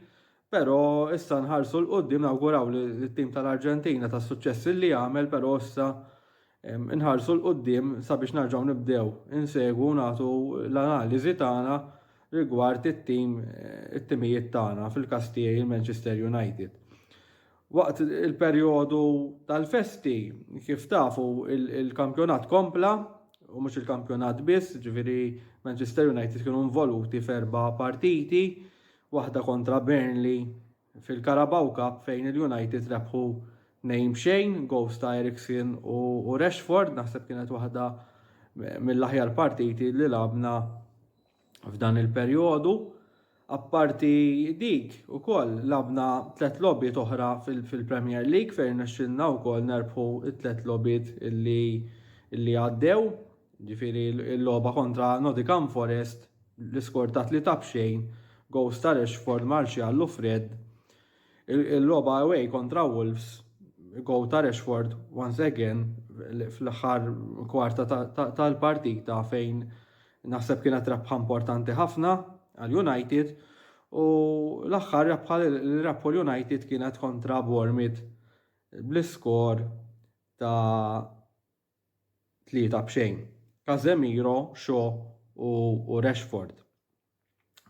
Naħseb kien perjodu produttiv ħafna għal-United, li teħu 4 logħbiet, terbaħ 4 logħbiet minn 4, ovvjament huwa suċċess, hemm room for improvement, ġifieri kien hemm Erik ten Hag stess illi wara l-logħba tal-Bournemouth ikkummenta u qal fejn l-importanza li jitjiebu il-United għaliex kien hemm ħafna momenti fejn tajna ħafna chances lil Bournemouth u nirringrazzjaw lil De Gea li għal darb'oħra raġa' kien strumentali ħafna sabiex iżomm il-United fil-logħba u ma jħallix il-Bournemouth jieħdlu fil-logħba. Naħseb dawn il-partiti De Gea kien raġa' kien tajjeb ħafna, anka speċjalment fil-logħba kontra l-Wolves li ma ninsewx li l-Wolves kellhom ċans kbir fl-aħħar tal-logħba minn dak il-corner u bis-saħħa ta' De Gea il-United irnexxielhom jieħdu 3 punti. Naħseb De Gea nkomplu fejn ħallejna fl-aħħar logħba kontra l-Fulham u l-logħbiet tal-oħrajn De Gea kemm qed ikun strumentali fis-suċċess li qed ikollhom s'issa Manchester United f'dan il-perjodu din is-sena. Jiġifieri bħala riżultati nistgħu ngħidu li aħna sodisfatti, ma tistax tkun għandna quarter final ġejja fil-Carabao Cup u għandna logħbiet deċiżivi ġejjin ukoll fil-League. Bħalissa Manchester United qegħdin fir-raba' post u naħseb meta tqis li dak kien it-tragward għal din is-sena bħalissa qegħdin well beyond naħseb jien it-tragward tagħna. Ġifieri bla dubju ma tantx hemm wieħed fejn jista' jgerger, fejn jista' improvja iva għandna fejn improvjaw, jiġifieri kulħadd nafu s-sitwazzjonijiet eżempju tal-striker tal-United, jiġifieri immaġina weġġa' Rashford, nafu li Martial għalkemm huwa plejer tajjeb ħafna imma mhuwiex plejer ta' staġun sħiħ. Ġifieri apparti li jkollu ħafna injuries, ma naħsibx li huwa l-plejer reliable li tistrieħ fuq għal konsistenza ta' goals u naħseb hija speċjalment bit-truq ta' Ronaldo li naħseb li kienet l-aħjar deċiżjoni fl-interess tal-klabb u kif ukoll tal-plejer. Il-United issa ġejna naqra lacking in that particular department. Ġifieri wieħed irid ukoll janalizza u jara s-sitwazzjoni ta' Greenwood kif se tiżvolġi għaliex Greenwood huwa option ieħor li l-United jistgħu jużaw, huwa striker fl-opinjoni tiegħi li huwa tajjeb ħafna u importanti allura li naraw jekk Greenwood eventually se jkun available għal-United. ċert li l-klabb għandu informazzjoni iktar milli jkollna aħna, allura il-klabb ċert li jkun qiegħed janalizza kull possibilità f'dan id-dipartiment. Qed jissemma wkoll Olivier Giroud, jiena fan kbir ta' Olivier Giroud, però għandi d-dubju kemm Milan se jkunu jistgħu jirrilaxxaw l-Olivier Giroud speċjalment fi żmien kruċjali għalihom ukoll għall-istaġun tagħhom u nafu kemm Giroud huwa importanti għal-tim ta' Milan. Apparti l-De Gea u Rashford ukoll f'dawn il-partiti naħseb ħareġ ukoll l-importanza tat-tim kollu. Once again, individwi bħal Eriksen u bħal Casemiro fl-opinjoni tiegħi huma u Bruno Fernandes huma players li jagħmlu differenza kbira f'dak it-tim, ġifieri għall-ewwel darba ilna ma nkunu kburin bħala partitarji li għandna midfield bħal li fi għandek il-Casemiro, l-Eriksen, il-Bruno Fernandes, naħseb il-United ilhom ma jkollhom midfield daqshekk effettiv. Però wkoll rajna players oħrajn bħal Van Bissaka, bħal Maguire illi daw xorta daħlu fit-tim u taw il-kontribut tagħhom. Niftakru il-Van Bissaka speċjalment kien ilu ma jissema minħabba l-injuries li kellu u kien kważi a forgotten man. Ġifieri da daħal lura fit-tim u qed jagħti il-kontribut tiegħu. L-istess it-trasformazzjoni ta' Luke Shaw, kemm raġa' Luke Shaw ġi back to his best. U dik tagħti competition ukoll għax għandek il-Malassja wkoll li qed ikun effettiv ukoll meta jilbes il-flok tal-United u qed ikun hemm din il-competition bejn it-tim li qed issaħħaħ il-livell tat-tim tal-United. Ġifieri fejn qabel forsi kont tieħu qata għax ħajjelab ċertu plejer, forsi għax ħajjelab Van Bissaka jew għax ħajjelab eżempju Luke Shaw. Issa dik m'għadix naraw għax donnu li jilab min jilab qegħdin jagħtu il-performance u l-kontribut tagħhom fit-tim. Perfetti, żgur li le, però fejn rajna fis-snin ta' qabel naħseb li rajna improvement kbir fejn jieħdlu il-United. L-iktar plejer li impressjonat bih huwa Marcus Rashford, ġifieri qed ikun naħseb plejer strumentali ħafna wkoll għall-United, ġifieri jalla jibqa' hekk u jżomm saqajh mal-art u għaġbitni wkoll is-sitwazzjoni ta' Ten Hag li meta dan wasal tard għall-logħba ta' kontra il-Wolves ħa passi mill-ewwel vera ma bdieħx ma wassallu messaġġ u naħseb wassallu messaġġ mingħajr ħafna drama u ħafna midja donnu li Rashford ħadu l-messaġġ u kien ukoll ta' risposta fl-istess ħin fil-logħba dwar l-importanza tiegħu tat-tim. Ġifieri naħseb hemmhekk nagħti kontribut kbir kemm lil Rashford u kemm lil Erik Ten Hag li ddiljaw mas-sitwazzjoni b'mod professjonali. Qed nieħu pjaċir ukoll bħala partitarju li qed narġgħu naraw Old Trafford bħala fortizza, ovvjament it-testijiet għadhom ġejjin, ġifieri fil-logħba li ġejja fil-Premier League se nilagħbu kontra l-Manchester City, ġifieri dak se jkun test u hemmhekk se naħseb il-home factor se jkun importanti ħafna. U naħseb l-aħħar li tlabna mas-City kont qed li forsi t-test tas-City wasal kmieni wisq. Naħseb darba naħseb il-United qegħdin lesti sabiex nilagħbu u nħabtu mal Manchester City. Ovvjament derbi jista' jiġri kollox, jiena xorta ngħid il-Manchester City jibdew favoriti kontra l-United, speċjalment meta tqis li għandhom rekord tajjeb ħafna away f'Old Trafford fl-aħħar snin, però nemmen li jekk nitfgħu moħħna hemm, jekk noqogħdu attenti, għandna ċans tajjeb ukoll li nġibu riżultat tajjeb kontra l-Manchester City, però it's a kważi 50-50 game, nagħti ftit vantaġġ il-Manchester City kif diġà qed għal dik il-logħba minħabba l-esperjenza li għandhom minħabba l-iskwadra li għandhom u ovvjament anke minħabba sitwazzjoni li bħalissa naħseb għalkemm it-tnejn li huma jridu United hija logħba importantissima ħafna fejn jridu l-punti, il-Manchester City wkoll ma jistgħux jaffordjaw li jkomplu jiżolqu speċjalment wara l-logħb illi kellhom fl-aħħar jiem fejn ġew draw kontra l-Everton u fallew ukoll punti anke qabel il-wafqa tal-World Cup, ġifieri ma jistgħux jaffordjaw li jagħtu iktar vantaġġ lill-Arsenal jew inkella saħansitra li jitilfu anke t-tieni post. Statistika importanti wkoll il-United f'Old Trafford ilhom ma jaqalgħu goals.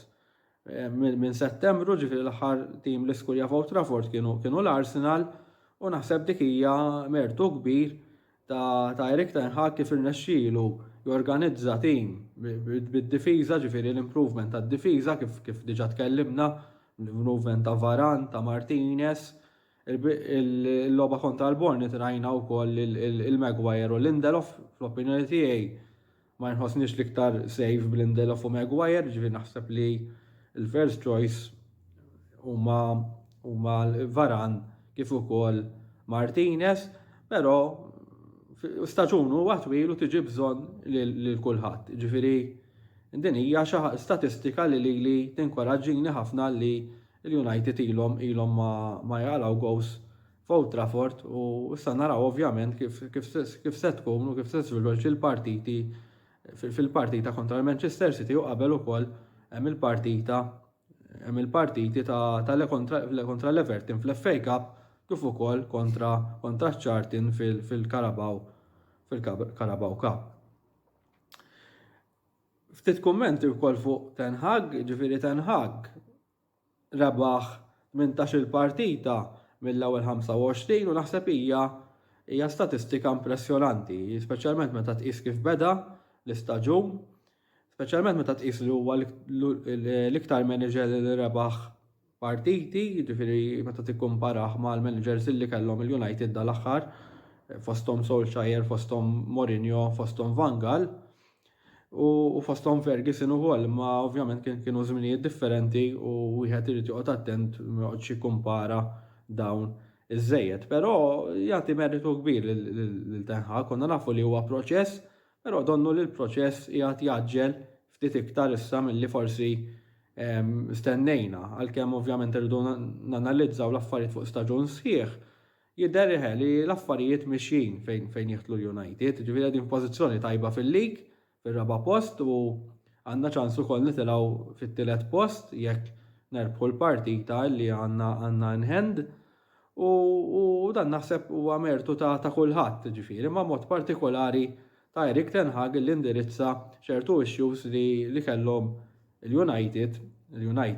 Naħseb li il-mod kif ġiet indirizzata s-sitwazzjoni ta' Ronaldo kienet impressjonanti ħafna, kif diġà qed indirizza s-sitwazzjoni ta' Rashford tajjeb ħafna wkoll, kif ukoll anke Maguire illi dan jisu kellu figura dominanti fil-United issa donna li m'għadix hemmhekk ġifieri u it's up to the player to prove himself if he wants to be part of the United team. Ġifieri fuq hekk jalla Erik Ten Hag jibqaddej kif inhu għaddej.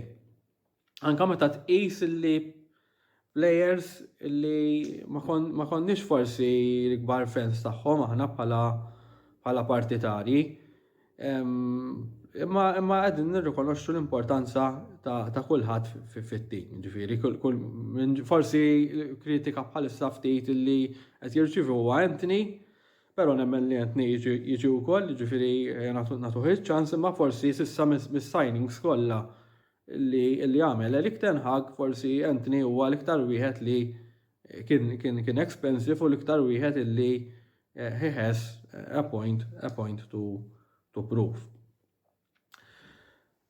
Naddi naqra kumment ukoll fuq it-team bonding, fuq il-group development tat-team, jiena naħseb li impressjonanti l-mod illi da it-team tal-United qisu nagħmel referenza fuq dan li qed ngħid għal Bruce Tuchman, illi dan huwa persuna li jintuża ħafna fl-analiżi tal-group development fejn hu jgħid li għandek 5 stadji fil-group development ta' team meta inti tiġi biex taqqat team flimkien. U għandek l-ewwel stadju l-forming stage, l-storming stage, it-tieni stadju, it-tielet stadju norming stage, il-performing stage u l-aħħar stadju huwa l-adjourning stage. Fil-waqt meta nitkellmu fuq il-forming stage, meta għandek ħafna individwi jiġu flimkien, għandek coach ġdid, ġifieri l-United kellna ħafna minnhom dawn l-affarijiet, ġifieri fejn il-forming stage ħafna drabi jista' jkun ftit problematiku għaliex ħafna individwi forsi ma jkunux jafu lil xulxin il-mod li jixtieq jaħdem il-coach, però rajna naħseb tranzizzjoni fast ħafna bejn il-United mill-forming stage għal performing jew għal norming stage. Ġifieri hemmhekk naħseb li Erik Ten Hag jiena kien tajjeb ħafna qed jikkoachja lit-tim b'mod professjonali ħafna, jidher li huwa maħbub naħseb u rispettat ukoll bejn it-team members u jalla l-affarijiet jibqgħu sejrin hekk. Bħalma diġà qed il-logħbiet li ġejjin ħajkunu kontra l-Everton fl-FA Cup, hija partita li l-United suppost għandhom ikunu favoriti, però l-FA Cup kif nafu tista' tagħti sorpriżi, rajna l-Everton fejn tilfu kontra Brighton bl-iskor ta' 4-1, però mbagħad fl-istess ħin ġew draw kontra l-Manchester City away, ġifieri daw it-tip tal-logħbiet ma tista' tgħid li isma' din rebħa żgur, jew din draw żgur. tuħu tirrispetta l-opponent dejjem. Ġifieri għalkemm naħseb United huma favoritissimi kontra l-Everton xorta naħseb li t-Toffees jixxaqilhom ir-rispett mill-United ukoll. Hemm il-logħba wkoll li ġejja kontra Charlton hija logħba li tista' tagħtina l-opportunità li navvanzaw fis-semifinali u nafu kemm il-United ilhom ma jerbħu trofew, jiġifieri għalkemm nagħti priorità għall-logħbiet li ġejjin fil-lig. Naħseb hija importanti ħafna li dawn il-logħbiet ukoll nieħduhom bis-serjetà għaliex huma opportunità wkoll sabiex il-United jerbħu trofew ukoll din is-sena. Fil-lig hemm ukoll il-logħbiet ibsin li ġejjin home kontra l-Manchester City kif ukoll away kontra l-Arsenal. Ġifieri naħseb bħalissa huma l-iktar kważi żewġ logħbiet ibsin jista' jkollhom il-United, il-City nafu li dejjem hija logħba ibsa ħafna, no matter the circumstances, u Arsenal dis-sena kienu impressjonanti, ġifieri għalkemm diġà rbaħnilhom f'Old Trafford issa se nkunu away fl-Emirates Stadium u nafu kemm Arsenal huma jagħtu huma teddik tal-United f'dak l-istadium illi dal-aħħar snin il-United dejjem batew għalkemm kellhom performances tajbin ħafna wkoll hemmhekk imma dejjem batejna biex ġibna riżultati pożittivi. Naħseb wara dawk il-logħbiet ikollna wkoll indikazzjoni tajba ta' fejn sejjer it-tim, diġà nafu fejn sejjer it-tim imma forsi jkollna indikazzjoni naqra aktar ċara ta' fejn verament il-livell ta' dan it-tim issa meta ħanikkumparawh ma' timijiet li bħalissa qegħdin forsi fuq livell li forsi qegħdin nusuhom aħjar mill-United. U minn hemmhekk imbagħad inkunu nistgħu nkomplu nħarsu mill-qudiem kif dejjem naħseb li l-objettiv tal-United huwa il-raba post, ġifieri m'għandniex noqogħdu nibdew nitkellmu fuq leagues, nieħdu logħba u nimxu minn hemmhekk. Nirringrazzjakom tal-li segwejtu dan il-video u we look forward ukoll for more positive results u glory Manchester United. U minn hawnhekk ukoll nawguralkom is-sena t-tajba. Grazzi.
Mela, wara prattikament li smajna il-kummenti minant ħafna mill-YouTubers tagħna, issa nerġa' nidħol jiena fix-xena fejn ser nistgħu ħanalaq din il-maratona b'ftit kummenti rigward kampjonat mondjali tad-darts illi nista' ngħidu hekk fl-aħħar lil Michael Smith jirbaħ tournament illi ħafna dilettanti tad-darts kienu ilhom jistennew illi jaraw li l-Bully Boy jitrionfa, iżda fil-fema tiegħi trionf mistħoq imma kontra kull mistenni. Qed ngħid kontra kull mistenni għaliex anke min kien jismani nitkellem fuq it-turnament jiena dejjem konta lajta illi wara dak kollu li rajna matul din is-sena Michael Van Gerwen kellu jiddomina, iħarbat, ikisser u jfarrak kull tip ta' oppożizzjoni illi sab qudiemu. U fil-fatt hekk ġara il għaliex jekk naraw naqra it-triq ta' Van Gerwen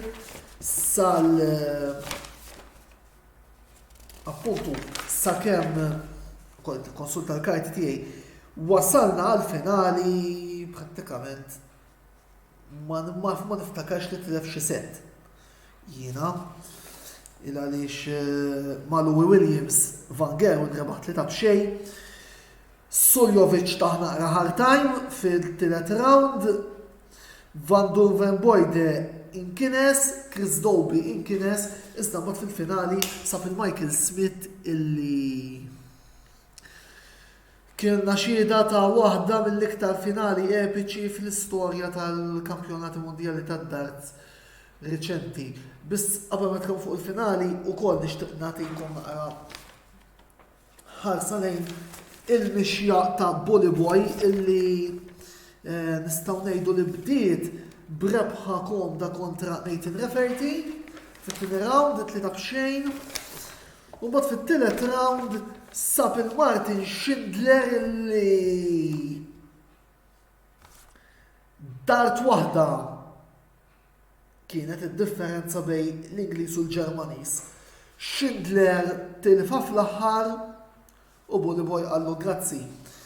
Fir-raba' round mbagħad sorprendentement rebaħ b'mod komdu kontra John Cullen. Fil-kwarti tal-finali mbagħad kellu battikata kontra Stephen Bunting fil-waqt li Gabriel Clemens ma taħemda problemi fis-semifinali qabel ma ġejna lejn il-finali miġnuna. Fejn l-ewwel rajna lil Van Gerwen jirbaħ l-ewwel set, jirbaħ it-tnejn l-oħra Smith, Van Gerwen jirbaħ it-tnejn ta' wara biex tela 3-2 minn fuq, Michael Smith mbagħad rebaħ l-erba' settijiet ta' wara fejn minn hemmhekk ħa il-ridni u rebaħ it-tazza Sidwadel. U xi tgħidu li fuq dik il-famuża leg li naħseb ġi smajtu fuqha fejn kellna żewġ plejers li marru għaż 9 darter, Van Gerwen li fallija fuq id-double 12, Michael Smith jirnexxielu jġiba u letteralment naħseb taret il-birra ġo Alexandra Pellis, Wayne Mardin inħanaq u kienu kon naħseb premju mistħoq ieħor għal Bully Boy fi-staġun fejn kollox ma kollox rebaħ anke l-ewwel tournament televisiv tiegħu il-Grand Slam u ma ninsewx li din kienet it-tielet finali mondjali u t-tieni waħda fi 3 snin għall-Ingliż li mbagħad ukoll wasal biex rebaħ dan it-tournament. U wkoll permezz ta' din ir-rebħa Michael Smith issa tela fl-ewwel post ta' rankings li fuqhom ħa nitkellmu eżattat nkomplu nitkellmu fuq il-kampjonat. Kien kampjonat illi ma rajniex ħafna logħbiet wow. Tiġini frasi pereżempju logħba tajba bej Van der Duivenboyd u ċ-champion tal-Ewropa Ross Smith fejn baqgħu għaddejjin sal-aħħar leg tal-aħħar set overtime inkluż fejn imbagħad Aubergines minkejja medja baxxa irnexxielu wkoll jikkwalifika għal dik kienet fit-tielet round għall-logħba tar-raba' round din l-istess logħba ta' Smith u Schindler, logħba oħra li qed tiġini frasi li kienet missilta sew Nathan Espinel kontra Josh Rock fit-tielet round. Jiġifieri ma kenniex logħbiet wow, imma komplejna naraw il-livell tad-darts jola. Fil-fatt rajna wkoll il-Gabriel Clemens, l-ewwel plejer Ġermaniż illi laħaq is-semifinali u mbagħad ukoll tal-kampjonati mondjali u mbagħad rajna wkoll ir-ritorn ta' Dimitri Vandenberg illi ukoll wara li għamel rebħa tajba fuq Johnny Clayton sab il-ħaj ta' Van Gerwen fejn laqqat whitewash għalla faċċa tal-proklami li Vandenberg għamel wara l-kwarti tal-finali fejn qabad il-mikrofonu u qabad jgħid jiena l-ewwel semifinalista u stennew li ħanibqa' sejjer sal-aħħar. Impossibbli meta tara ir-rata li kien għaddej biha Van Gerwen fil-fatt ukoll fil-konfront kontra Dreammaker MVG medja ta' 108.28 l-aqwa medja tal-kampjonati, medja mostruża. Konna d-nejdu fuq is-sorpriżi ta' dat-tournament. Gabriel Clemens li wasal sal-kwit irnexxielu jasal sas-semifinali fejn tibqa' memorabbli ir-rebħa ta' 5-1 illi kiseb kontra Gerwin Price u fuq dak ħan nitkellem dalwaqt. Ukoll sorpriża oħra kienet Chris Doby illi wasal sal-kwarti tal-finali vittma oħra tal-bulldozer l-aħdar, Van Gerwen, imma wasal anki fuq Doby ħan nitkellem bir-rispett kollu jekk hawn xi supporters tiegħu anki minħabba demertu ta' players oħrajn. Jiġifieri imma Doby ma sara xejn. Player ieħor li fil-fema tiegħi wkoll kien sorpriża kien Alan Sutar l-Skoċċiż illi alright ġie eliminat fil-raba round imma wera wkoll diversi darts tajbin elimina l-Dan Noppert fil-tielet round, lob oħra tajba ħafna li kienet u kompla juri illi l-Iskozja mhijiex biss Gary Anderson u Peter Wright. Gary Anderson u Peter Wright illi fil-fema tiegħi kienu l-akbar ġiex delużjonijiet ta' dan it-tournament. U jekk Peter Wright ġie eliminat fit-tieni round wara illi laqqat lezzjoni minant Kim Huybrechts, le fit-tielet round infatti, Gary Anderson u jiddispjaċini li qed ngħidha xi supporter ta' Gary Anderson, però l-kelma bit-Taljan hija fa pena. Fa pena. Il-logħba li tiġini frasi hija ta' Chris Doby. Mhuwiex il-Gary Anderson li naf jien. Mhuwiex il-Gary Anderson li tpaxxejna naraw f'Alexandra Pellis u fil-palkijiet l-oħra kollha tad-darts. Gary Anderson aħjar tirtira. Jekk motivazzjonijiet m'għadhomx hemm, aħjar tirtira. Irrelevanti tad-diskors li qed jgħidu u ippruvajt tirribatti wkoll fis-sala stampa m'intix qed tilab kif suppost. Gary Anderson aħjar jirtira qabel ma jtappan ir-reputazzjoni tiegħu. Għaliex hija ħasra qed kolli ngħidlek fuqu għaliex anki fil-fema tiegħi ma dars rażma kien tajjeb ma mhux biżżejjed. Sab il-Chris Doby rebaħlu l-ewwel set u mbagħad Doby il-kelma eżatt hija daħnu.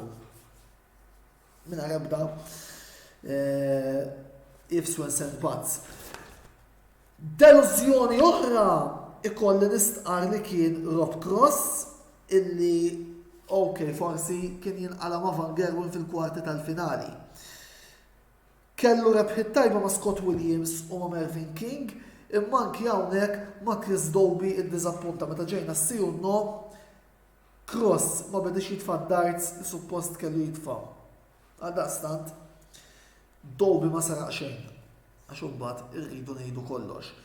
Elimina l-Anderson, elimina l-Cross, volli prattikament Doby kien l-Olivier tad-darts, iżda ma saraq xejn għaliex rebaħ mod meritat.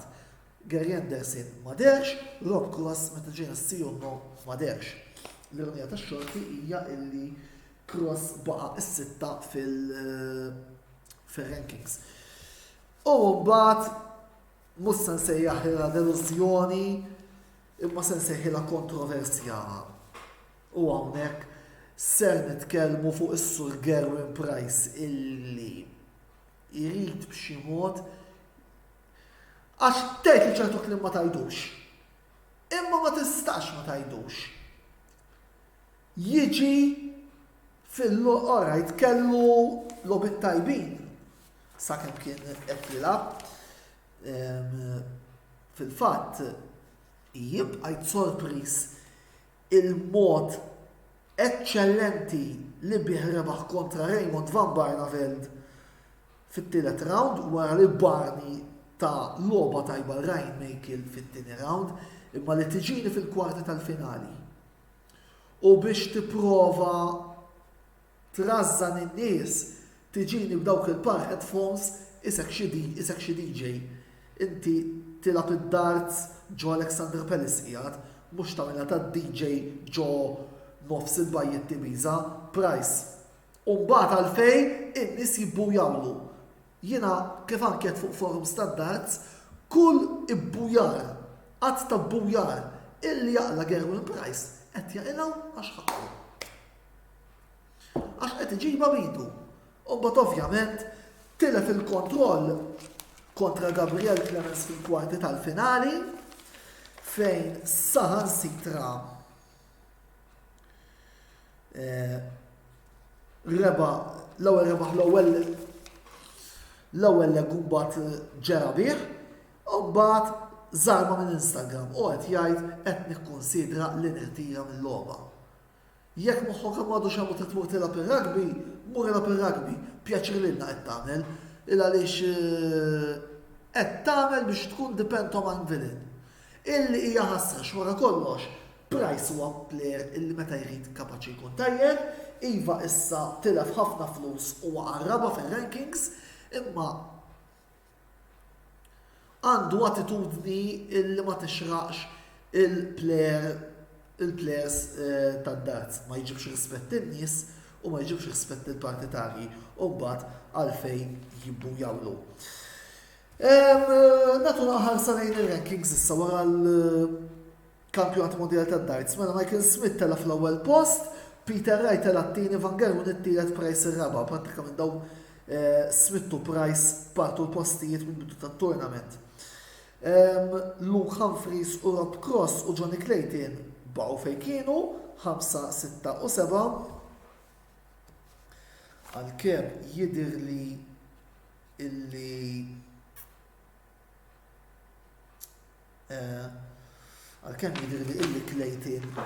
Clayton beda t-turnament is-seba' u mbagħad beda ċaqliq fejn l-akbar ċaqliq ġiet minn Gary Anderson illi niżel fit-22 post.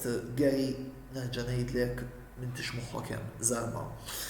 Rajna il-Chisnell li niżel 6, darba Chisnell li kellu turnament mhux tas-soltu fejn ġie eliminat minn Stephen Bunting. Stephen Bunting kellu turnament tajjeb din-darba. Ħadd pjaċir li rajtu wkoll javvanza issa fil-fatt qiegħed minn kera xorta waħda niżel fl-24 post biss ikkwalifika l-Masters li se jkollna fl-aħħar tax-xahar. Imma minkejja dan Bunting wara darts tajbin ħafna fejn anki kontra Smith prattikament ma ċedix kif ġib u laħ. Damon Heta li tela is-16 għall-ewwel darba ma l-ewwel 16 għall-plejer Awstraljan. Vandenberg tela l-11. Qed nara wkoll plejer ieħor li ddeluda ma semmejtx kien James Wade illi ġie eliminat, kien l-ewwel seed illi ġiet eliminata fil-fatt. Jim Williams eliminat 3-2, Wade illi issa mit-8 niżel l-10 u iktar l-isfel kellna Raymond Van Barneveld li issa tella fil-29 post u dal-fenomenu l-ġdid ta' Josh Rock illi anki matul tal-kampjonati wera li huwa one to watch għall-futur issa tela fis-36 post. U biex nagħlqu wkoll issa jibdew l-ispekulazzjonijiet għal min ser jagħmilha fil-Premier League ta' din is-sena. Premier League li ser jibda minn frar. Issa f'Jannar għandna 3 tournaments, għandna il-Masters tal-Bahrain, għandna t-tournament ta' Copenhagen u mbagħad fl-ħar ta' Jannar għandna l-Masters fejn minn hemmhekk ukoll inkunu nafu min ser jkunu 8 players se jiffurmaw parti mill-Premier League ta' din is-sena. Għandna l-ewwel 4 li suppost huma konfermati, anki minna bis-saħħa ta' ranking tagħhom li huma iċ-ċempjon tad-dinja u numru wieħed ġdid Michael Smith, Peter Wright, Michael Van Gerwen u issa naraw kessa ħilu Gerwin Price x'ser jagħmel għalkemm u diġà għandu post mal-ewwel l-4 li kwalifikaw għall-Premier League. Issa niġu għall-4 players l-oħra. Milli nista' nifhem Luke Humphries huwa ċert minn postu wkoll, kellu diversi tournaments Ewropej tajbin, tela l-5 u naħseb fuq li għamil din is-sena Humphries ħaqqu ċans. Player ieħor li jinnara li jista' jagħmel akkomodament tal-Premier League huwa Johnny Clayton, illi anki matul is-sena ma rebaħx tournaments imma wera darts tajbin, kellu Premier League rispettabbli ħafna wkoll, ma ninsax li s-sena l-oħra differiet rebaħ il-fażi tal-league. Issa żewġ postijiet l-oħra hemm ġlieda bejn diversi players. Il-build qed tgħid illi Gabriel Clemens huwa lest ġewwa. Hemm Joe Cullen illi fil-fema tiegħi jista' jingħata ċans ieħor anke l-fatt illi tilef fil-finali bi ftit u ma neskludix illi Cullen ikun fil-lista. Rob Cross illi qed is-sitta fir-ranking qed jgħidu li irrifjuta il-post fil-Premier League għal din is-sena. Ma ovvjament id-dinja x'hija. U mbagħad hemm żewġ players oħra li jiena nħoss li għandhom jiġu konsidrati għal kompetizzjoni anke minħabba l-fatt illi fil-fema tiegħi dis-sena komplew jieħu titjib u naħseb illi ħaqhom post illi huma Dirk van Dijvenbooy u Dimitri Van den Berg. Van den Berg ġarajnih fil-Premier League u eventualment Van Dijvenbooy ikun id-debut. Josh Rock għadu kmini irrid nara iżjed minn dan il-fenomenu l-ġdid Nord Irlandiż matul l-2023. Oħrajn minix qed nara sakemm jagħmlu xi Masters jew xi bar tournament minn dawn is-serje mondjali illi jaħsdu kull mem għal daqstant jiena jekk kellek tgħid li Antonello min taħseb se jkunu 8 players illi se jiffurmaw parti mill-Premier League Darts ta' din is-sena, jiena mmurlek għal Michael Smith, għal Michael Van Gerwen, Peter Wright, b'xi mod il-Gerwin Price sfortunatament nemmen li jikkonvinċuh, Luke Humphries, Johnny Clayton, Dirk Van Dijvenbooy u Dimitri Van den Berg. Jiena li hija dawk għandhom ikunu it-8 li jiffurmaw parti mill-Premier League ta' din is-sena. Grazzi lilkom li segwejtuna, sa tant ukoll rajtu il-YouTube page tagħna, nħeġġitkom biex iżżuru YouTube ħalli hemmhekk ukoll ikonna l-kontenut kollu, inkluż dan il-programm speċjali li kellna llum illi minn ftit ieħor se jkun qiegħed disponibbli fuq il-medja soċjali kollha tagħna. Grazzi wkoll l-sponsor il-ġdid tagħna li huwa The Barber Room li se jkun qiegħed jisponsorja il-programmi kollha tas-sensiela ta' Mix Zone minn issa sa Ġunju.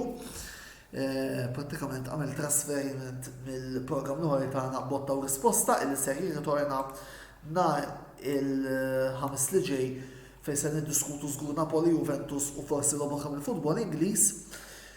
Mill-bqija m'għandix iżjed xi żid jiena li fil-li nirringrazzjakom tal-li segwejtuna sal-aħħar illum.